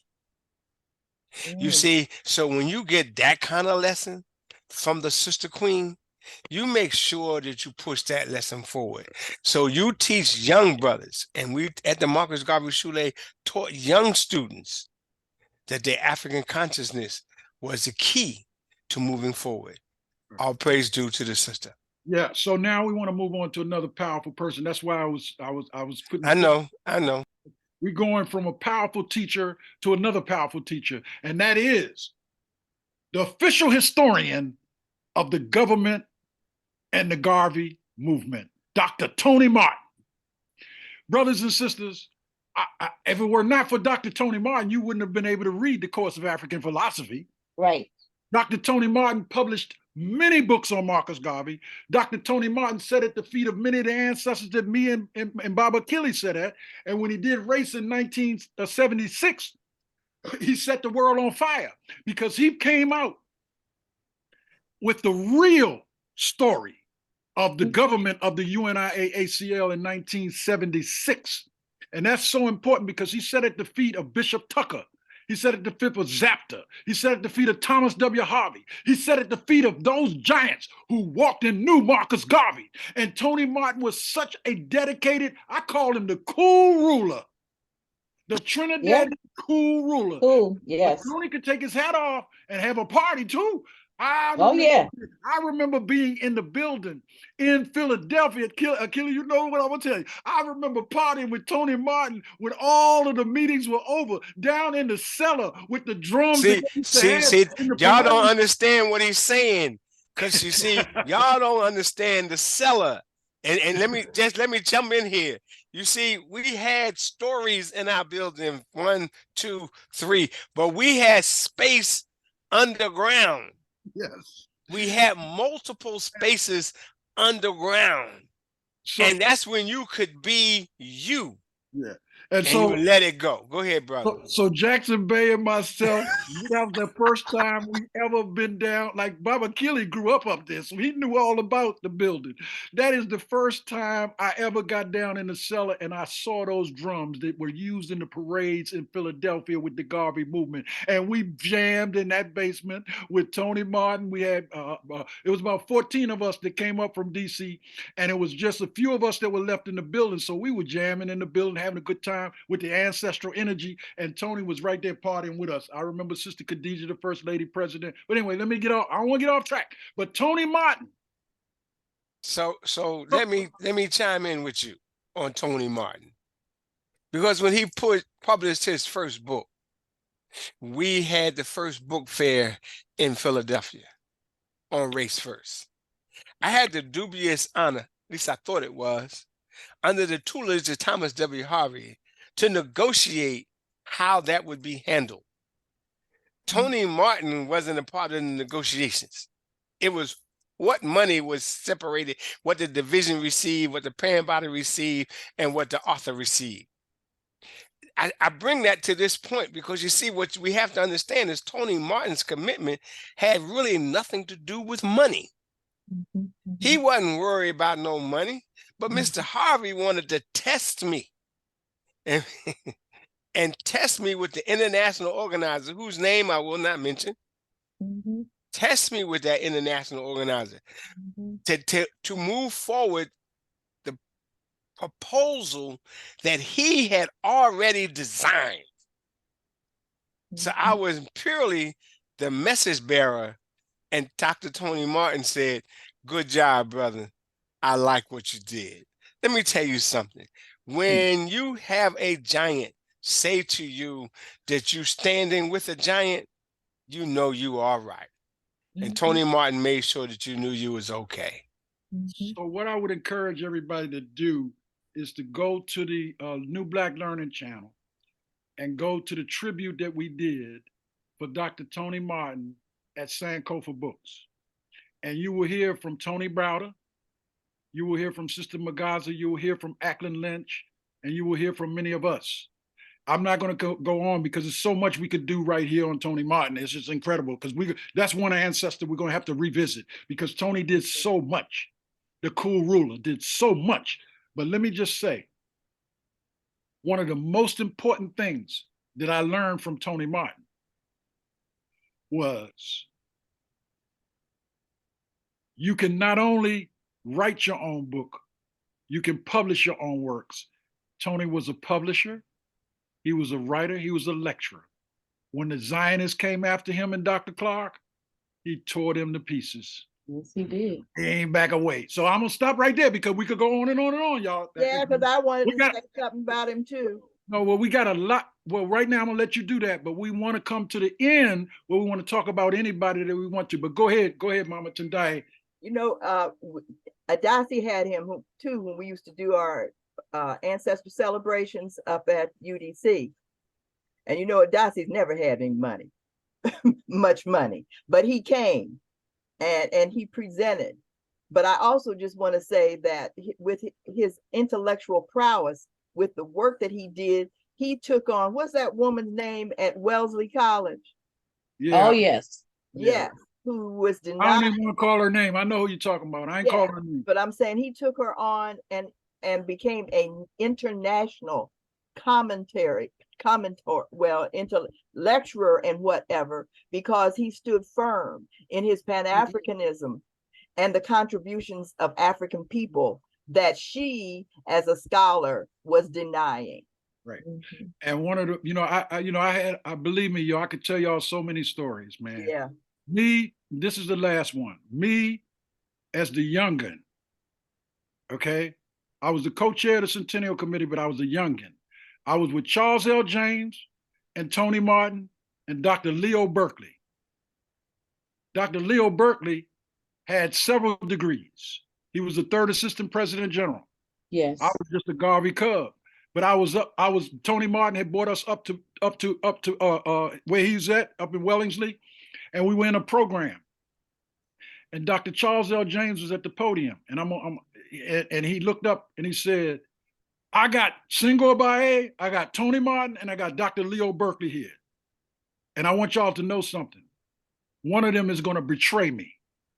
I was like, whoa! I was like, damn, what did I do? I was saying, because I knew it wasn't Tony Martin. Well, anyway, it wasn't me and it wasn't Tony. It turned out to be Dr. Leo Berkeley, but I'm going to leave that alone. I'm not going to go no further. I say that because Tony and me were looking at each other and we didn't know what Charles L. James was talking about because something was going on in the back room. Other things were going on, and we found out later what he was talking about. And what he was doing was challenging Dr. Leo Berkeley, who had more degrees than all of us. And anyway, it's a long story, but I'm gonna leave that alone. Now, let's move on because we got a lot more ground to cover, y'all. And I want to try to stay on time so that people that have something that's on their heart can share. And then we got 2 more segments and the President General is going to close out. So we got a little ways to go. And I want to try to make up some time here. The next person I'm going to talk about real quickly is Mama Nia Kaumba. Now listen to that. This is a PreKwanzaa event. And Mama Nia Kaumba was a member of the Provincial Government of the Republic of New Africa, was a member of the UNIA. She went to AAPRP study groups. She dealt with the National Black United Front and everything else. She was one of the first people who held through the Temple of Black Messiah here in Washington, D.C., who hosted Kwanzaas in Washington, D.C. You could not go nowhere and not, and when Mama Nia Kaumba was there, if everything wasn't moving smoothly, oh no, she would stop the show and let you know point blank, oh no, you're not getting away with that. I'm going, that's how Mama Nia Kaumba was, y'all. And she rose into the ancestral realm after a long legacy of a long life, and we love her dearly. And I wanted to make sure that she was included in these 12. Mama Nia, we could talk about Mama Nia. Y'all hear her name, Nia, purpose, Kaumba, creativity. She was that and more. And I know that later on, when we get to the open segment, if people want to pick and choose who they want to share something about, y'all can do that. But I'm going to keep on rolling because it's time for me to sit back and listen some, because this next person that I'm going to bring on was a giant also. And not only do we honor her for her UNIA legacy, but we honor her for her Hadassi legacy. So Mama Tendai is going to talk about our dear sister, Paula Coleman. Mama Tendai. She was, yes, our sister in Hadassi, but Mama Paula belonged to all of DC. I just want to give her flowers by just saying that she grew up in Atlanta, but she graduated from Howard, and then she got married while she was in school. Her husband became a doctor. She went to the University of Pitt and got her law degree. And Mama Paula was responsible for doing the legal work for Conqueron, for Hadassi, for several other organizations to become 501c3 organizations so that they could participate in grant writing. In addition, so I'm saying, so she took her law degree and used it for the community and the community's upliftment. Okay. She was what we refer to as an institution builder. So not only was she co-founder of Hadassi, from 1986 to when she became ill several years ago, she was a volunteer docent at the African Museum, the Smithsonian Museum, so that she could write basically and correct when there were various exhibits that were put up that were African exhibits that Europeans put their spin on, and she would come back to basically correct it. Because of her, we were able to bring the children into the African Museum for various programs and to do Kwanzaa programs there because of what she did. She also was engaged. She was in Crossroads, Africa. That was one of her first trips where she ever went. And we in Hadassi assisted them in being able to develop, because very few of our people benefit from being able to be a part of Crossroads, Africa. If we get into those organizations, they try to send us elsewhere. But she was adamant about making sure that folk went to the continent. So Paula was a learned person, but she was an everyday person. When she made her transition this year, we had her 40-day celebration. People were turned away because we couldn't get them in the building. That's at Thurgood Marshall. And we had all of the rooms in Thurgood Marshall filled with people who came to give their tribute. She was a dancer. In addition to that, she danced with Melvin Deal, and she danced with Conqueron, and she became a board member of Conqueron. She was a proofreader. She used to proofread. She was the editor of the UNIA drumbeat. Okay, and she proofread Dr. Runoko Rashidi's travel notes book, and also Sister lawyer attorney Nkechi Taifa, who is well known for her reparations work. Mama Paula also was the editor for her Black Power, Black Lawyer book. She also edited my book. I just want to make that. Okay. And I'm just saying, so there wasn't anything that her energy wasn't involved in. And she was a very giving person. I want to tell you how much giving she was. These organizations that I'm talking about, many of them, she supported with her own money, not just dues. But I'm saying, but when some of our people got in difficulty and couldn't manage, I'm not even going to tell you who all she paid rent for several years. But she did that. That was what her work, that was her heart, that was who she was. She was my sister. She still is my sister. I miss her for all these years that I've been here in North Carolina, clear up until she became ill. Whenever I came up to DC to build an altar, to do anything, I lived at her house. And I'm saying how generous she was. I had a key to the house and I have the information for the security code to get in and out. So Mama Paula would cook for you. Everybody was welcomed at her house. Okay, she opened her doors to anyone who needed help. And her energy is sorely missed. And everybody in the DC knew her. Michael just reminded me that she used to give people gifts of $2 bills. So if she gave you that was her trademark. And you got a $2 bill, that was, yeah, because a $2 bill is good luck. So that was one of the things that she would always give you in a gift. And I know Margaret is going to have some things to say, because Margaret and she were docents together at the African Museum, not the African American, the African Museum. Yes, Mama Margaret, you're welcome to share some things. Can you hear me? Yes. Yes. Oh, okay. Yeah, well, I miss Paula because we used to fuss about stuff. Yeah. And we did outreach programs for children. We taught when we say outreach program, this is for the museum. But in teaching about the articles, we also taught Black pride. Like, where do you come from, who you are? And we always made it a point, especially for the women, when you talk about little kids, they talk, oh, isn't this person cute? Whether they were cute or not, everybody was cute. And and sometimes, yeah, you have everybody's cute, and you say that to give people. I mean, America is a funny place, but anyway, what else about Paula? She was a mother and a grandmother. Yeah, a mother and a grandmother and a wife. And I knew some of her relatives. And, this is before she was even in UNIA. We just hung around for a long time. Also, we're also in the DASIC. Yeah.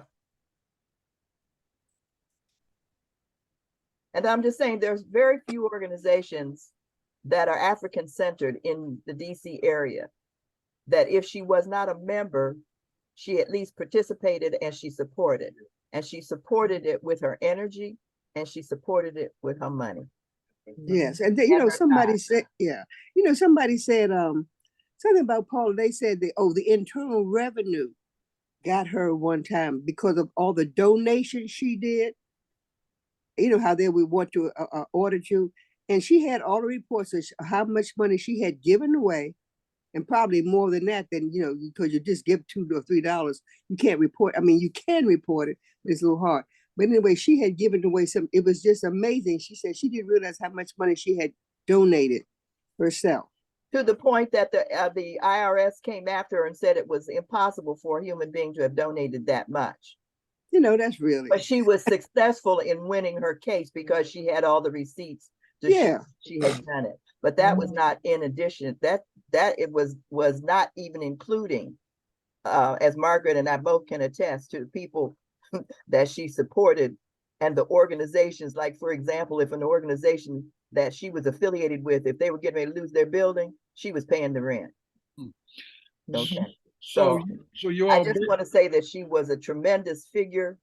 All the organizations that she was a part of are going to miss her if they haven't already. So y'all please bear with us. We got 6 more to do. Okay, I'm sorry. No. Everything's fine. It's moving like it's supposed to, because it's like we could go on forever about each one of these folks. There's no question about that.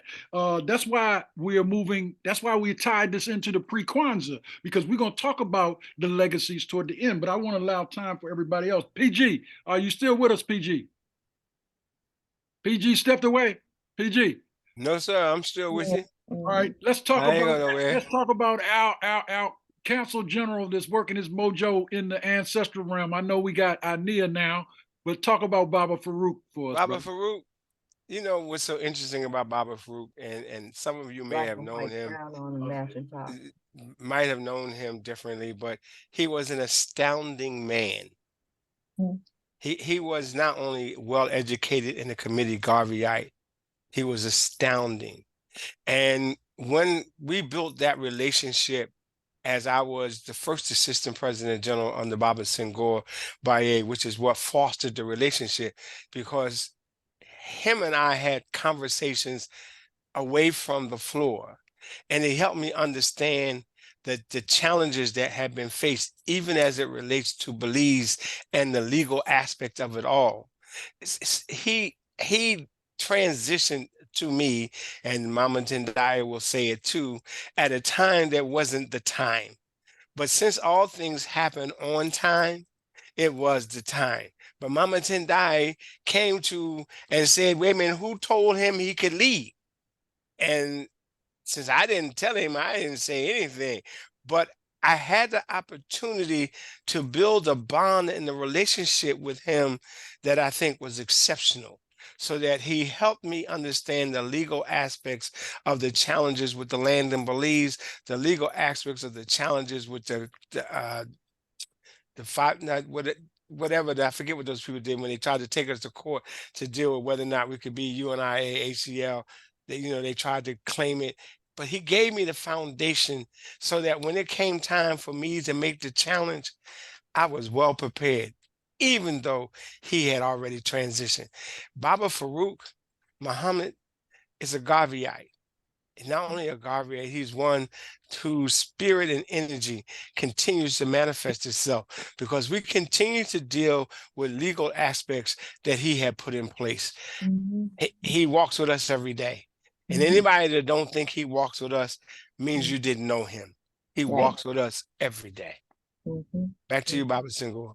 Well, I know a lot of people want to chime in on Baba Farouk, but I want to tie in Mama Fofier Muhammad to that, because Mama Fofier had actually mothered several children by Baba Farouk, and Mama Fofier, who recently transitioned, and unfortunately, we still trying to get information from Nicole, some of her children, but we wanted to put her here because it's important for us to recognize Mama Fofier was no joke either, y'all. Mama Fofier and her children, no joke. And she served at one time as president of Division 330 for a moment, by the way. And Mama Fofier was consistent all the time. And her mama, who went before her, was just as powerful. Mama Fofier always kept it real. That's what I really, really remember. She kept everything real and focused all the time, y'all. And she worked with the Legal Defense Committee, along with Baba Farouk, Mama Tendai, Baba Akili, Sister Ainia, Zama, and myself. And it was no stopping. And she suddenly transitioned, y'all, not long ago. And we still don't know what happened. And that bothers us, me and Mama Kathy. And Mama Kathy would be here with us right now talking about Mama Fofier if she was not at a program with girls, a PreKwanzaa program with the girls that she does the camp with. And she wanted to make sure that I told everybody that Mama Fofier was a UNIA mama. That was she told me, because that's what she was. And those people who got to meet Mama Fofier understood, you could run something out there and Mama Fofier said, come in. What did you say? She wanted clarity. Mama Fofier did not play. If she was not clear on something, she would question you. And that's something that's a trait all of us should utilize. And if I may say, it wasn't just her wanting clarity. It was her telling you, back that shit up. Well, if she had to, yes, she would. Right. But the other, because she would do that with Baba Farouk and with us, all of us. I mean, but what you loved about her, she always would do that with a chuckle. you would always get a laugh right after that. You know what I'm saying? So in other words, letting you know this ain't personal. This, don't take this the wrong way. I'm doing this for you and me. That's how she used to roll with it. And she was like, she used to ride with me and Kathy. We go somewhere. She was like, you know, me and Kathy, for y'all who don't know, who never rode with us, you know, we be at each other all the time. If I'm driving, she be at me, and if she drive, we be at each other. And Mama Fofi would say, y'all are too much. That's what Mama Fofi said, y'all are too much. I said, Mama Fofi would say, you know, you could tell that's true love because y'all be at it, and the next thing you know, y'all smiling and giggling. But that's one thing about Kathy and I. We uphold a relationship with each one of y'all a different way because she is her and I'm me. And she got her vision and got her calling, and I got mine. Mama Fofi picked up on that, and she said, you know, it's a good thing y'all together because y'all time enough for each other. That's what Mama Fofi used to always tell me. But at any rate, I wanted to tie that into Baba Farouk because I must say this about my brother Baba Farouk. What y'all don't know, Farouk was a warrior. I'm serious. I mean, a warrior. I know Farouk went to London to get, may she rise in peace along with all the ancestors, to get our dear sister out of prison, who left the international conference in Kenya and met this brother who asked her to take some congas to Europe. When she got to Europe, she was arrested, and what was in the congas was boatloads of marijuana, and she didn't know it. So she got arrested. Farouk went over there and got her out. Y'all hear what I'm saying? I'm talking about Farouk went to London and got her out of jail. We were like, good luck, Farouk. He went over there and he exercised his Moorish power, and whatever he said to these people, they released her. And so Farouk had a way about him in law. And Farouk taught law, by the way, for those that don't know. He taught at Antioch, but he refused to take the bar. So he worked in a Jewish law office and did a whole lot of things. Sister, well, I don't want to put everybody's business, so I'm going to call her name. We have a sister who has gotten Farouk at least 4 times to get money for her when she fell down. She'd fall somewhere and go after money. Farouk went after the money. And very seldom did he lose a case like that. Farouk was known for not losing a case because he had, Baba Keely hit the nail on the head. He had this thing about him. But I want y'all to know, Farouk did time in prison himself with a Mario Badelli in the cell with a Mario Badelli. Some people don't know that. Farouk came out of Chicago. Not only the rough side of Chicago, by the way, Margot. Not only did people Cabrini Green area. Right, but not only did people not know that, when some entities thought it was best to expose it in order to defame him, I had the opportunity to say, excuse my expression, hell no. Because if it wasn't already on the floor, it don't get on the floor. Because they wanted to stop the movement. And I wasn't going to allow that to happen. You see, Brother Farouk, Brother Senghor, and many others, Brother Asim, whom we get a chance to talk about, gave a principle that stood the test of time. The truth is what's valuable. If you hide it for 4 years, 5 years, 6 years, then it's not relevant. And that situation that you just brought up wasn't relevant in 2008. So y'all, one of the most important things I want to leave you with on Farouk is he said that we have to be about the business of building a legal army. Yes. He said because dealing with universal law, I ain't talking about no US law. I ain't talking about no international law, universal law. He wanted to tie the spirit into the movement. That's what I was getting ready to say. And it's so important because that, and I'm not saying that we don't want to do that or others didn't want to do that, but he felt that we should take it to the next level. And that's what we're working on today. So it's no coincidence that he is one of these 12. And I'm going to move forward so we can get through, so we can allow a little time for reasoning. And we can talk about how all of these ancestors and how we tie into the Nguzo Saba, you know, because that's very important. Now, Baba Hassan Nkrumah, Baba Akili.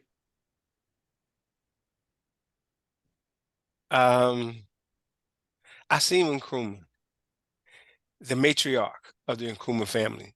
Oh yeah, he was steadfast. Let me give you a tidbit. His street name back in the day was Wolf. You understand? Yeah, Wolf. The animal that is quiet but lethal. Hassan Nkrumah was a father. Understand? A father. He raised his children. He was a husband. He loved his wife. Him and I would travel, but we had one rule. Let me correct that. He had one rule. We ain't staying overnight nowhere. I got to get back home. So I don't care where you go. We go to D.C., I got to come back home. You go to New York, I got to come back home. You go to Maryland, I got to come back home. Wherever you go, I got to come back home just to make sure my house is secure. Family. The Marcus Garvey Schule. Every student that ever attended the Marcus Garvey Schule, I seen kept the record. Every year, every student, every graduation. He became chairman of the board. And I guess part of the blessing of that is, as director of the institution, I break the rules. He punished me. We move on to the next month. I'd break the rules. He punished me. You say, what do you mean you break the rules? If you didn't pay tuition, you were supposed to be suspended from school. What I came up with is a suspension in school, because my teacher said the students can't afford to be out of school. So I suspend them, they'd be in school, and then the parents would still not pay expeditiously because the children weren't home. And our rule said, if the parent don't pay, children out of school. So every month, I got punished. And every month, he would say, why do you break the rules? I said, I'm not breaking the rule. I'm doing what's best for the children. He said, okay, I'm going to do what's best for the body. You're going to get fined every month. And it ain't personal. It's not. It wasn't personal. See, you see, I seen Nkrumah was the guiding force for the Nkrumah family. I may have been the voice, but he was the guiding force of the Nkrumah family. And in the UNIA ACL 121, whereas he was the secretary of the division and also the chancellor, keeping the records, and I was the third, second, first assistant president general, we made a team. You see, Asim's involvement as well as was across the board in many avenues. When the Panther Party got raided, him and I had walked out the door 5 minutes before the Philly PD raided the Panther Party and stood them up against the wall, and they dropped their pants. 5 minutes. Now, you think of 5 minutes, you may think that's not a lot of time. It gave us time to walk out the door, walk halfway up the block, and they raided that building. And that was because Asim said, okay, our discussion is over, Baba, let's go. And we moved on out the building. Asim Nkrumah was a force. He was a force to be reckoned with when it came to the movement. He would read, and he did read, every book printed on Marcus Garvey. My first book on Marcus Garvey was the autobiography of Marcus Garvey by Amy Jacques Garvey. Asim Nkrumah said, read this book. You need to understand Marcus Garvey. I understood Malcolm. I understood the movement. He said, you need to understand this man. And I'm reading the book in a car. He said, you're reading in bad light. You're going to mess up your eyes. But then I was engrossed. I would read books on Marcus Garvey because Asim said to read this. I said, but it wasn't. He said, read it so you know what the enemy says about Marcus Garvey. Because if you don't know what they say, then you have a hard time defending and or challenging the negativity. See, so when I took the course along with Asim and Sababu at the heel of Thomas W. Harvey, it was amazing to have those types of discussion and also that type of entity, because we would leave. And see, sometimes Mr. Harvey would stop my classes because I taught classes. Let me understand, folks. I taught at the Marcus Garvey Shule. When we moved the Marcus Garvey Shule into 121 on C.C. Moore Avenue, Mr. Harvey said my time was his time. And I said, I got a class to teach. He said, no, you got a class to learn. And yeah, it's what he did. See, so it wasn't a book. We had a book. Bless us. I didn't have a book. I had script, I had voice, I had direction, I had tests that was verbal, and I did what I did, and Asim and Sababu, because those are the classes that we had. Mr. Harvey, Asim, and I confuse him sometimes, but Asim was such a force in my life. But let me say to you, the most prolific things about Asim is he was a father. He raised his children. He loved his wife. He was a grandfather, because when he retired and I would go to the house, the granddaughter was like, who is this? And he would say, well, this is my brother. And she was like, yeah, and then I got to get comfortable with him coming in here, because he would raise his grandchildren. We have a tendency not to understand that the impetus of a person is not just in their political activity, but how that political activity relates to the family, because it's the nucleus, the family. That's what gives you the ability to move forward and create. I've seen in Nkrumah, and I'm probably not doing him justice, because I will say to you with somewhat tears in my eyes, when he was ill, and I would go to see him, and I say, Black Power. He would go, Black Power. And his sister queen said he only responded to Black Power. So no matter where he was, his essence understood the movement. Asim is not gone. He's just not physically with me. When I faced the challenges as First Assistant President General in 121, Asim said, brother, I ain't know who to hit first. So I'm glad you moved the way you moved. I didn't know he was sick at the time, but I do realize that that was my job, to take care of him, because he had guided us. That was the whole Nkrumah clan. Within the UNIA ACL, Asim Nkrumah was not only valuable and respected, he was a leader, and he led the way regardless of his title. So he was an ancestor royal, absolutely. He was a man that I hope that I can measure up to in my life in this world. That's my brother. I say, bro. I say, PG, and it's so much. Like I said, y'all, we could say, and we will be coming back to some of these. I mean, we got a lot of ancestors to deal with, but we'll be coming back. But I want to move on now to Chicago. Sister Mary, unmute yourself, please. Our ambassador of reparations in the whirlwind shared with us so much about Durban when he returned. Conrad Worrell, the emeritus chair of the National Black United Front,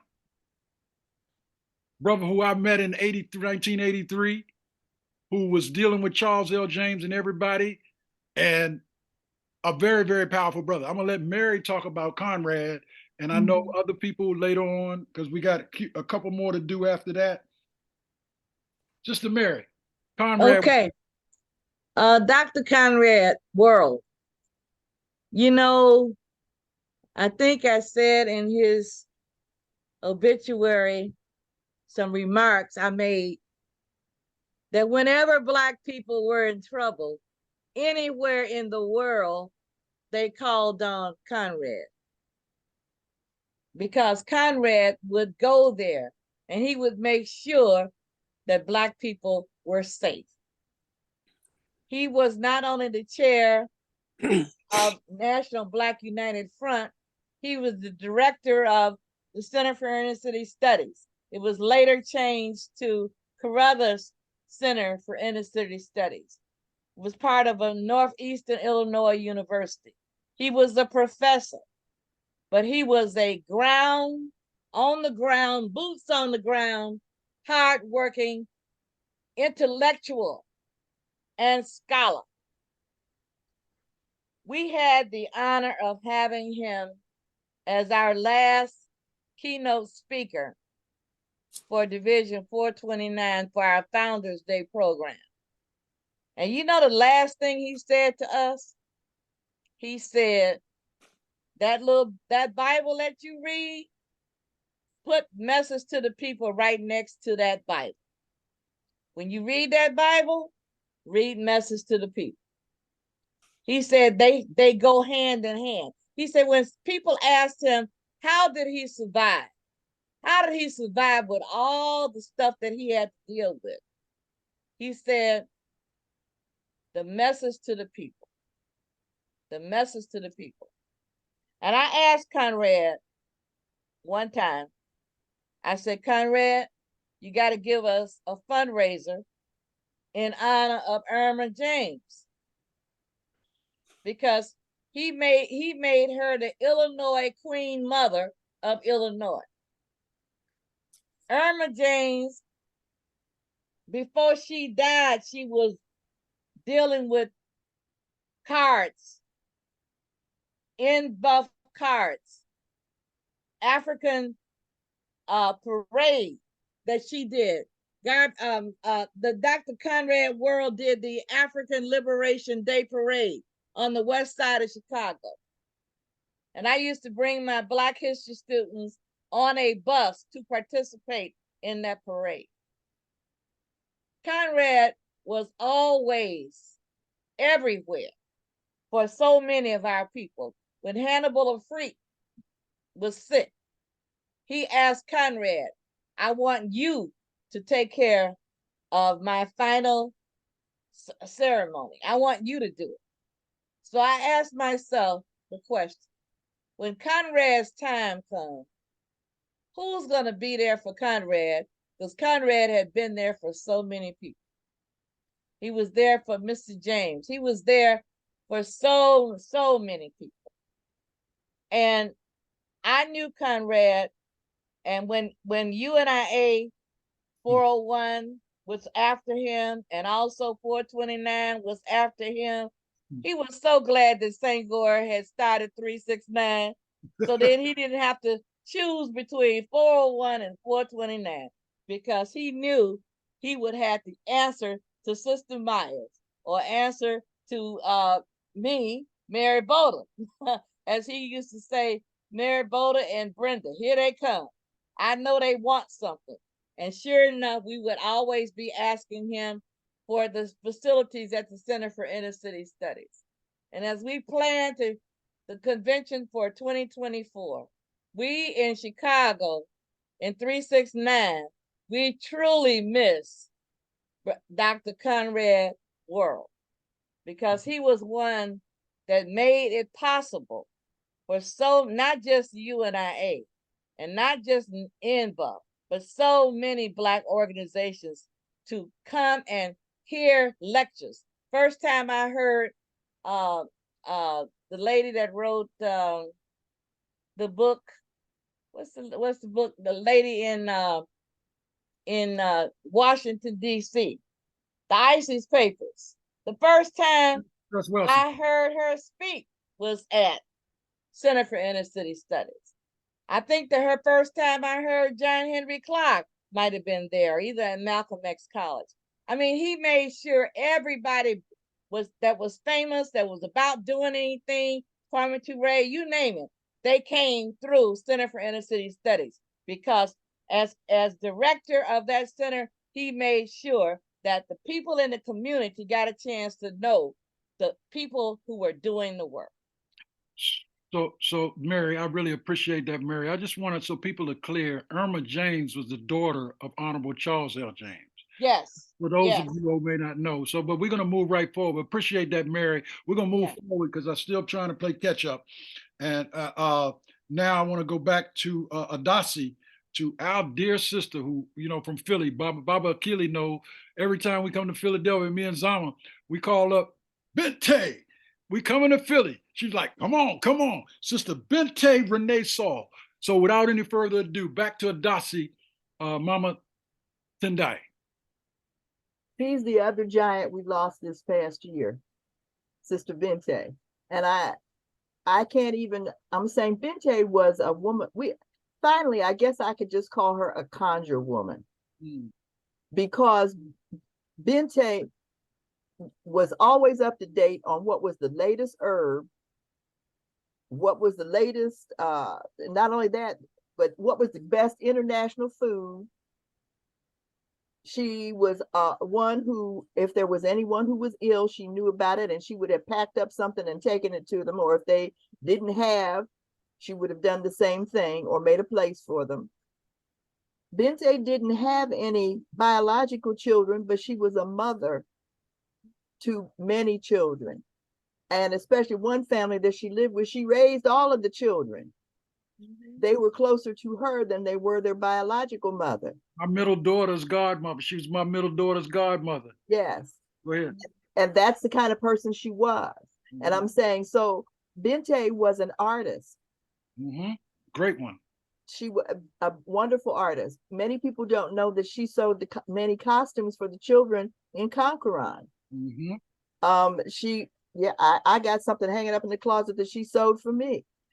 She would sew, she would take scraps and make something out of it that somebody was throwing away, that she could then create and do something more with it. So she was behind much of what we were doing in Adasi and guiding us. And she and I used to hang out at Paula's house whenever Adasi had program, and she would come down from Philly because she lived in the DC area. She did many things while she was in the DC area and was involved in all the Pan-African organizations, just like Paula. But when her mother became ill, she had to go to Philly to take care of her mom. And so she ended up herself transitioning there in Philly. But she would come down for all of our Adasi programs. And I would meet her, and we would, at Paula's, and we would do all the things that girls do and talk about you men. And I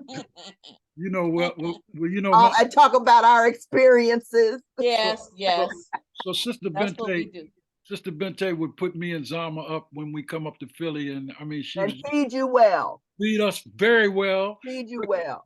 Still taking care of her mama, and just powerful sister. So, and I know she working her mojo, because she, like Mama Tendai just said, she ain't play. She was straight up, straight ahead, and so we miss her dearly.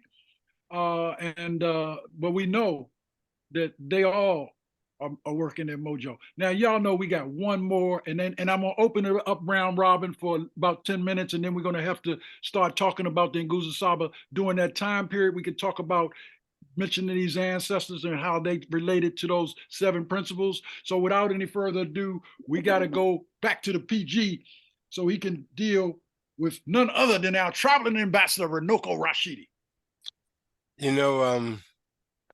First, let me say to all of you, I'm honored to have the opportunity and to be in a position to speak about Renoko. He was not just a traveling ambassador. He was a wealth of knowledge. He was like, if you needed an encyclopedia on Black people, talk to Renoko. You didn't need a book, just talk to Renoko. His presentations, his lectures educated you beyond your wildest dreams.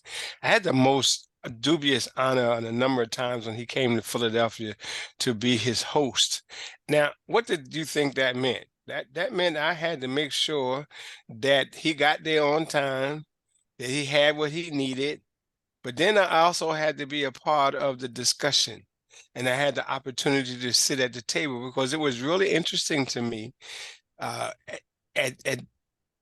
the Jazz Museum in South Philadelphia when I mentioned that Kwame Nkrumah studied with Thomas W. Harvey, and Renoko said, I didn't know that. And I'm like, oh shit. Something you didn't know? I didn't know he didn't know. Said, what? He said, no, I didn't know that. And he was as intelligent and as articulate as he was still a brother. He was still an African. He was really all of that. He would come to Philadelphia because Senghor, you arranged the one at 121 for him to come, and I was there as your first assistant president general and president of Division 121. We packed the house. We packed the house. And Renoko said, my fee, don't worry about it. You need it. You go ahead. I'm all right. Just make sure I get some food and make sure I get some rides. And he had rides. He had to hook up. But the most thing is that Renoko brought out knowledge of us in the world, every country he went to. He showed the greatness of African people by showing the impact of them on every continent, every culture that exists in the world, which is why you understand the denial of our greatness, because we were their foundation. He laid that out. We were the foundation for the European nations. We knew that. Renoko showed it country by country. We were the foundations for every other African and non-African country in the world. And he went to those countries and found your footprint. See, it's one thing to say it, it's another thing to see it. To see your footprint in Arabia, to see your footprint in Europe, to see your footprint on this continent, to see your footprint on South America. Prior to their development, you saw your footprint. Renoko was able to do that. Gone too soon, in my opinion. However, Yes. I learned a long time ago, we don't ever go too soon.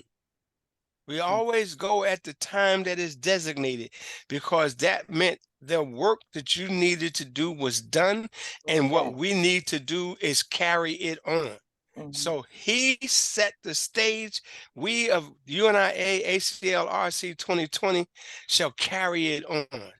These sessions are only a part of what it takes to carry on the legacy of those people we are talking about, particularly Renoko Rashidi. To carry on that legacy is on every continent, every island, every land, establish the footprint of African people, and then recognize, as the Honorable Marcus Messiah Garvey said, Africa for the Africans, those at home and those abroad.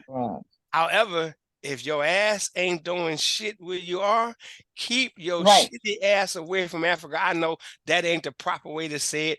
I apologize. So what Garvey said, if you ain't working in the continent where you are, you won't be of no value to me on the continent of Africa. Right. So, I apologize for my misstep, but every now and then the reality of my world comes out. So, all right. So PG, yes, sir.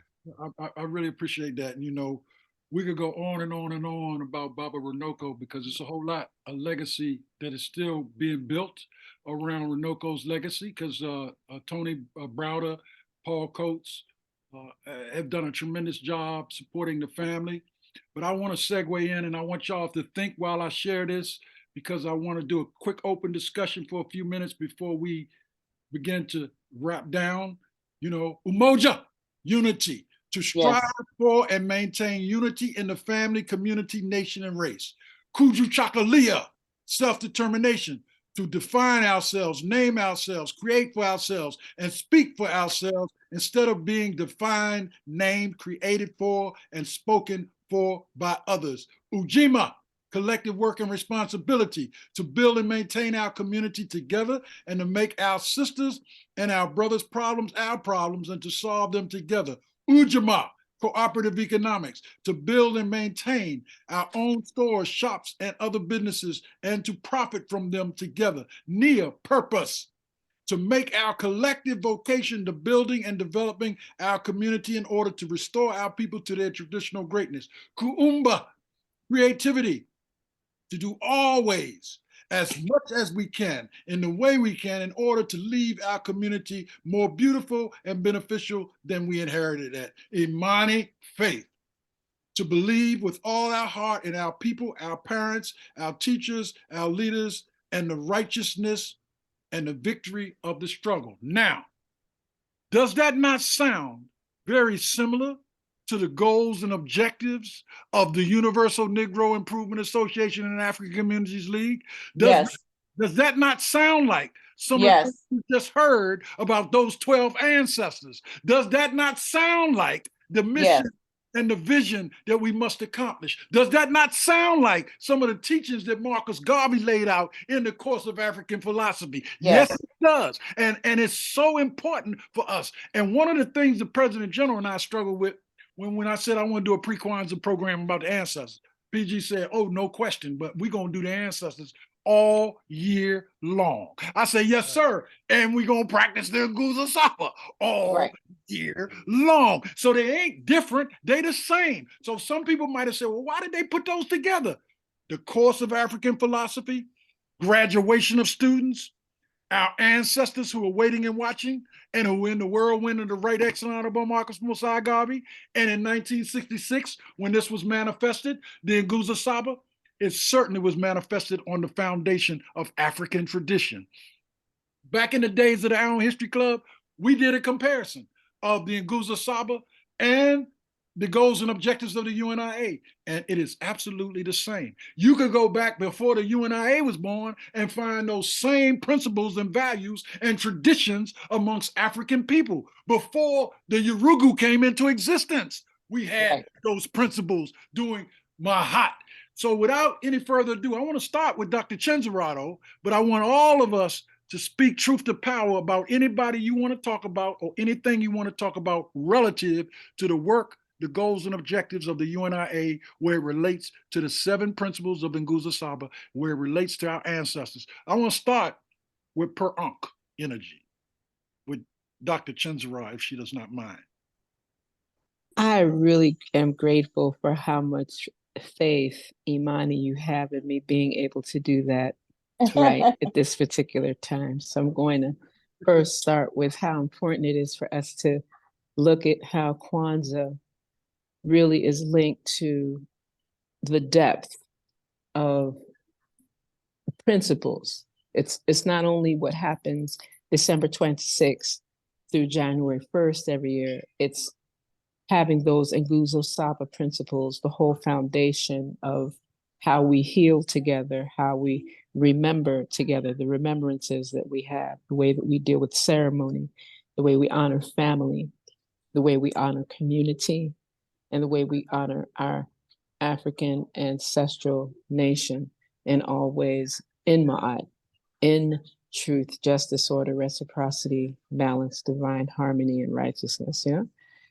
I heard the principles, and I always encourage our listeners, our viewers, to remember that it's also a time where we get to speak of celebration of first fruits and grounding it in our ancestral African, all 12 million square miles of the continent and beyond experience. It's also an opportunity for us to speak of those celebrations, whether in ancient Kemet, people may call it Pert and Min, or the coming forth of men. And amongst the Zulu, it might be Umkosi. Amongst the Swazi, it might be Inkwala. Among the Matable, it might be Inkwala. I mean, there's a lot of different names for these first fruit harvest celebrations. Amongst many of the Ashanti, they'll speak of Odwira. And again, I'm sharing these things through the work and teachings of some of my guide some of my jegnas, like the Honorable Baba Dr. Mpundishi Juhutimes El Hassan El Salim. In his work, Spiritual Warriors or Healers, he speaks of that whole vibration of when we're honoring these values, these practices around Kwanzaa and the first fruit celebrations, that we're speaking of the harvest. We're looking at reverence. We're looking at commemoration. We're honoring recommitment. And of course, celebration. But notice all the things that come first. The harvest, recognizing what we're doing. What are we growing? What are we producing? What work? What are those, you all know my hashtag, what are those actionable deliverables that we're doing all the time, so that when we come to December 26th to January 1st, we're actually offering a report, some word sound power with some concrete, or shall I say more pragmatic examples of what did we get to produce from December 26th, the previous year, coming to this December 26th of the current year, where we're actually honoring the harvest, the reverence, the commemoration, the recommitment, and the celebration. So there's within Per Ankh Smai Tawi, for those that may not be as familiar, Per Ankh meaning just the house of life. The whole idea of honoring culture, healing, arts, technology, and spirituality for life, inspiration, freedom, and education, chats for life. We're always speaking of how do we utilize our ancestral, ancient African, Nubia Nu, Kushia Nu, Kemetu heritage, that Ankh legacy heritage, and bringing that into our contemporary times. And there's so many ways to do that when we're honoring Kwanzaa in its, not in terms of the individuals or the personage, that person's attached to this celebration, but the ancestral piece and how collective it is. And there are so many elders and eldresses that are instrumental in the 48 contiguous US, as well as the rest of the globe, that keep that vibration of honoring these principles, you know, honoring how we engage with what is meant by Kwanzaa, you know, what is really the essence of Kwanzaa. What do we mean when we're talking about Kujichagulia? Of course, we start with Umoja and unity, but when we get to that second day, what does it really mean to be about self-determination? What does that look like? You know, how do we bring that into our 21st century experience? How do we speak of Ujima in regard to collective work and responsibility? And what are the tenets? What are the ways within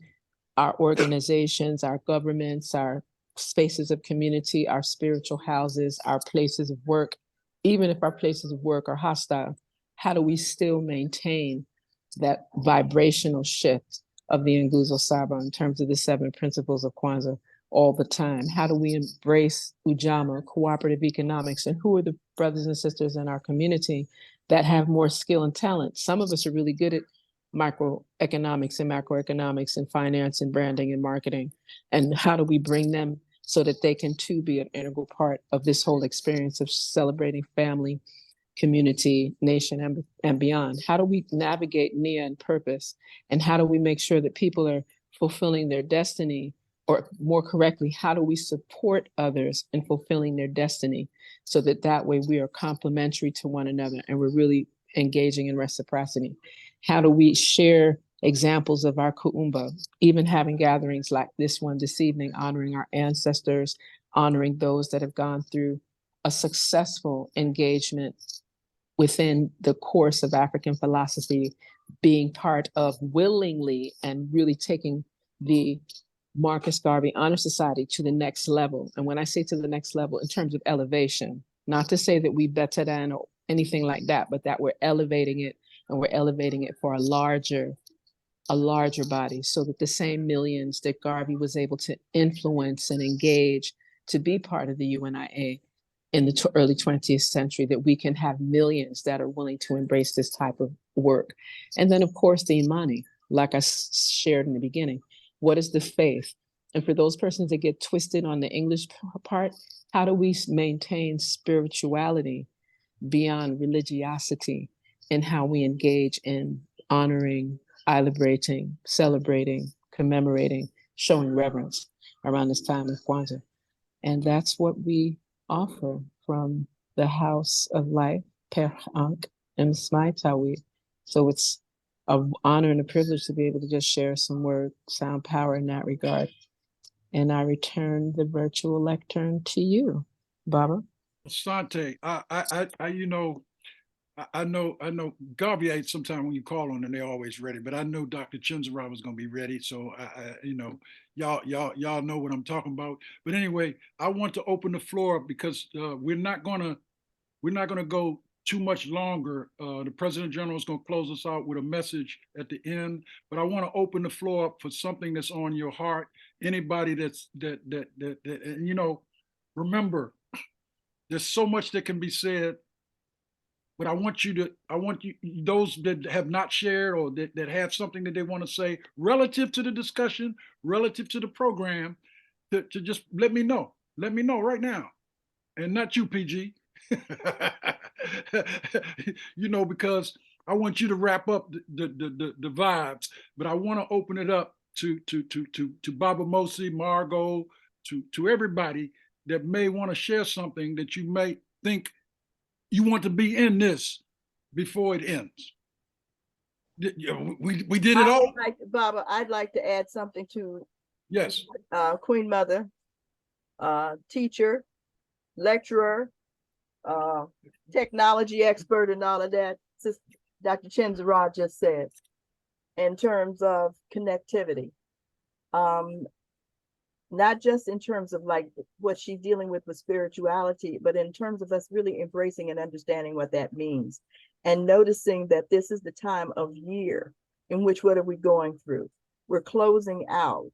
We'll have the shortest day of the year, and then, you know what I'm saying, the longest night, and then we're going to move forward up and into a new awakening, a new opening. So with the Kwanzaa, it's like, it's a remembrance. These are all the things that we need to remember. This is the basis for our rituals. Our ritual is what you use to be able to reinforce the energy that goes with the ritual, to empower you to be able to do, which is the coming forth that comes into the light, which is the solstice. Very important. I'm glad you brought that up. That's super important, because both of what you all shared is so important, because, that's why I said it's tied to, Jackson Bay used to always say, it's tied to why Garvey and them established the UNIA. It's tied to that, because even before the UNIA, way back, we got so many ancestors, by the way. How did we get off course? Mm-hmm. The question is, we want to get back on course, and we want to get back on course with our cosmic assignments, because all of us have one, and that connects to the greater cosmic assignment. So we got to free Africa, free Africans, and get back to sovereignty. Floor is still open. Anybody real quickly, because when I hit the President General, he's going to be closing us out. So everybody satisfied? Everybody? Yes. Nothing? Y'all feel good? I feel Yes. good. I feel like the ancestors right here kicking us. And one of the things that's getting me, every time I go to my altar, or my altars, because I got more than one. I got several altars all connected because we got so many ancestors, Mama Tendai. I had to put some of their pictures on the ceiling. Did you hear what I'm saying? It's so many of them. But every time I step into that office area out there, I want to feel them. I want to, see them. Mm-hmm. I want to remember them. I want to, in fact, we are our ancestors. We came back. I mean, we're here with a cosmic assignment because it's incomplete, but we are millions upon millions of years of age. Mm-hmm. Okay. And Yorugu ain't been around but a little time. I mean, we think it's a long time, but it's a little time. But we got off course because Yorugu hoodwinked us, tricked us, moved us away from who we truly are. So we got to get back to that, and we can get back to that. Mr. Battle used to say what Garvey said, in 24 hours, if we all get on the same spiritual Blacktricity one, we can do it in 24 hours. Y'all hear me? Oh, yeah. Because that's the power of universality. That's the power of the oneness. That's power. If everybody's on that same synchronicity and moving, we can change how things are real quickly. So I'm so happy that everybody, the timing is right. It's 8:33. We were supposed to stop at 8:20, this fake segment. So we only 13 minutes past. We said we wasn't gonna go past 9. And we know the PG ain't gonna talk to us for half an hour because he already done laid out a whole message to us throughout the program. So, but without any further ado, my brother. My brother. I President think he General, President, I ain't finished introducing yet. My brother, the President General of the UNIA Rehabilitating Committee 2020, Baba Akili Malik Nkrumah. Asante Sana, my brother, Senghor Baye. The title that you have is First Assistant President General, but the title that is most important to me is my brother, because that's the one that lasts forever. And giving me this opportunity to try to collectively assess this evening of conversation as a President General, my challenge is that I don't want to ever lose the impact of the Honorable Marcus Messiah Garvey, the Honorable Amy Jacques Garvey, or Amy Ashwood Garvey, or the multiple names that we never mention. And in one of these instances, I'm going to say to Senghor, I'm going to read names that you don't know. Because one of the things that we've done here is researched, and I have a list of names that you don't know. I have a list of the UNIA in various forms. See, understand what we have grown to move forward was not all of what got us here. True. It has been a myriad of struggle. You realize that Marcus Garvey did not teach the course of African philosophy until the late 30s. Think about it. Yet his greatest time was before he taught the class, or before he didn't teach the class, before he taught his students differently, because he had a vision. And what resonated from the Garvey vision that scared the entire world, white and black, was the independent nation for people of African descent. We had been so brainwashed. We had been so committed to being subtle and underlining that concept that we could stand in the world as a nation and powerful enough to control our own destiny, which would make the entire world recognize who we are. That was the message. He didn't say it like I said it. He said it the way it was appropriate in 1916. I wasn't a thought of entity in 1916. Although my spirit may have been here in 1916, this body in front of you was not. Marcus Messiah Garvey recognized that people of African descent had the right to rise. Let me say that lesson came to him because he saw it in the Irish. Holla. He looked at a group of white people who determined they could control their own destiny and said, if they can do it, so can we. They were subjects of England, which was then considered the greatest nation in the world, and they defeated them on the battlefield. Garvey looked at that lesson, talked to men and women from Africa, and then traveled across the world and saw that we were treated subtles across the world, and said enough is enough. I fought no one for the situation that we face, because we have the opportunity to change it. If you are of faith, and I don't mean your religious beliefs, because whatever they are, they're yours. I believe there's a highway to the afterlife for your spirit, but whatever your faith is has to guide you in this realm. And if your faith in this realm guides you to developing an independent African nation, you are practicing Garveyism. No one said it before him. Many talked about our independence before him. Yes, they did. But he talked about us having our own nation. Understand that is the differences, because he lumped it together to say that we could change. Yes, there was people who talked about Pan-Africanism. Yes, they did. They didn't call it that, but they did. Edward Blyden spoke about developing an independent African nation before Garvey. Take that as a point of saying it wasn't a philosophy or philosophical view that existed unto itself alone.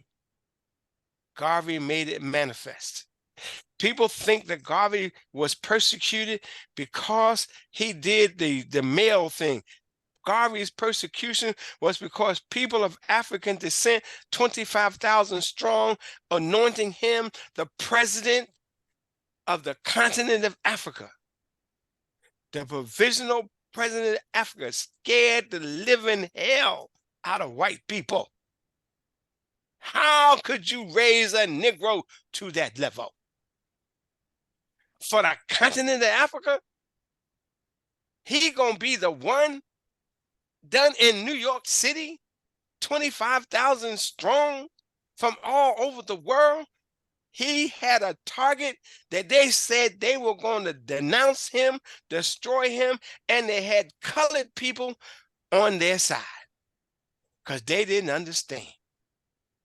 As we salute the spirits today, those are the ancestors that have embodied the belief that Africa, for the Africans, those at home and those abroad, is truly the path to follow. But what we have to recognize in this century is that Africans still haven't learned the lesson,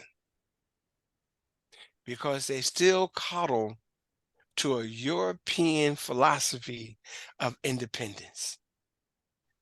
Garvey bridged all of that to say that we are one people. We are one people. The theory of Ma'at, those principles say we are one people. The concept of Kwanzaa teaches us that we are one people and that we have the ability to change our situations and conditions collectively. African women lead. You say, how did that come in, brother? So let me say this. Because when I looked at the Garvey movement, with all of my teachings and all that men did, what made it solidify was the African sister. You see, those African women that became a part of our military arm, who went to church in the morning and gun practice in the afternoon, and they asked them sisters, how you gonna go to gun practice after church? And they said, because we got to be prepared to have people meet their maker. We're gonna go and we're gonna do what we gotta do. Oh yeah, sisters, you went to pray, you went to take care of the ill, but you also prepared for war. And if you could prepare for war as a Black man who has to walk beside you, I best to be ready to die for you. Marcus Messiah Garvey had a woman, although they don't look at Amy Ashwood, but she took the bullet for Marcus Messiah Garvey. Oh yeah, she took the bullet. Despite their disagreements, her commitment was that he had to move forward. She then continued to move forward with the consciousness of dealing with Pan-Africanism across the world. We salute Amy Jacques Garvey because all of our teachings, all of the books that are the primary books came from her. Ooh, not from her alone. Because the argument between our leaders at the time was whether or not we support the family.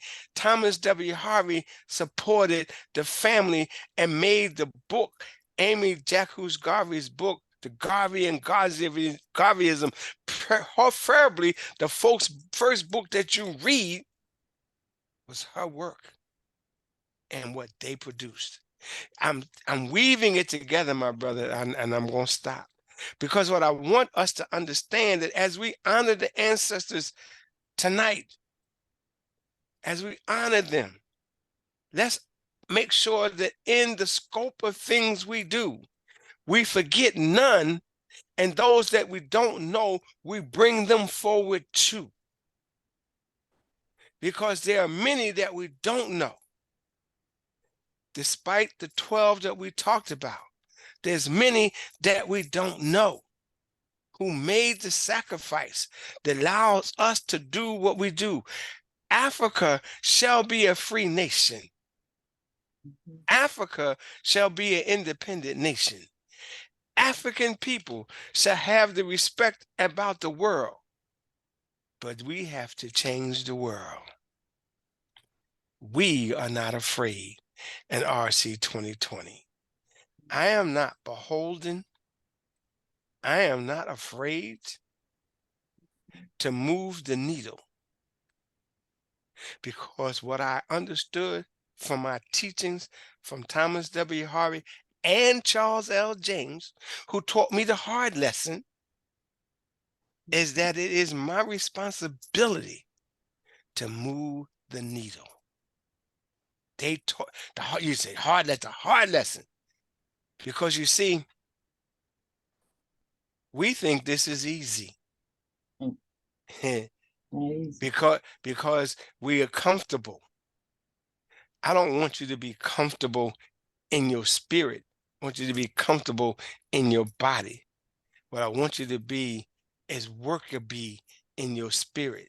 I want you to understand that moving forward, Sister Althea, Sister Margaret, but Mama Zendaya, I call your name because you were a student who graduated. But understand within your spirit, you are the future. And that's the investment we made in teaching you the course. You are the future. I have 2 students, both female, one younger than most of us. The future, I got you. The future, moving forward. We are the answer to the dichotomy of what happens to people of African descent. Do we go back into chains, or do we go to freedom? We are the leaders. We go to freedom. One God, one aim, one destiny. Yes. Thank you, everybody. We wanted to stop at 8:45 so that the tape is like 2 hours and 45 minutes, not too long. I want to thank everybody. Y'all can stick around. I mean, Zama is going to close us out probably in a little bit. I got to make a move to go pick up my queen. So without any further ado, I'll see you all the next time. Black power. Black power. Good night. Race first. Race Race first, first. everyone. Race first. Race first. All Race right, race first. first. Good night, all. Good night. Baba Mosi, I missed you. You Yeah. did? Oh, yeah. I miss you too. No, you sneaked off and didn't tell us. What? Oh, no, I warned everybody. Okay. I warned everybody I was going to be out of town. No, But, you said out of town. You didn't say out of the country, out of the world. Right, he did not. Yeah, I wasn't even sure where I was going. I was going with a little bit of trepidation, because that solemn religious country. Yeah, I know, Baba. Got it. But you survived it and you came back and you look good. So we're happy to have you home. Welcome. Yes. Thank you so much. I just want to say, Baba Mosi and everyone, I was late and I apologize. Just saying that the system wouldn't go through, but we kept going until it got me through. So I thank my husband for doing that. Yeah. Oh, I can't hear you, Baba. I'm sorry, sometimes I touch the keyboard and that's it. Yes. I said, you're a trooper. Hey. And you did quite well. And it tells me, I'm grateful that you hung in there. And it tells you've got resilience, the real kind of stuff that's very necessary to be part and parcel of Division 330, because we need that kind of folk. And so congratulations again. Thank you. And all the best until, we got something else coming up. Is that coming okay? Oh yes, we're ready. All right, Yes, all right, indeed. okay. All right then. Have a good night. Good night, all. Good night, Okay. all. Good night, all. All Good right, night. bye. Race first. Very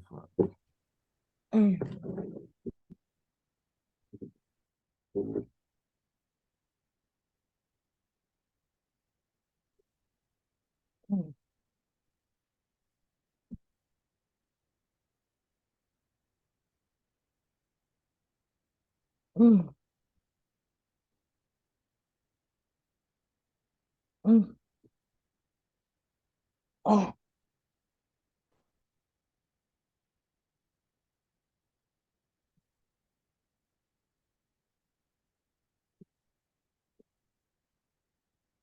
Paula. Mm.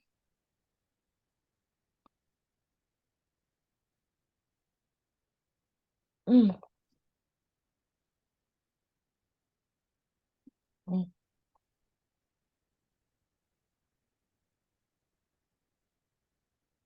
Mm. Mm.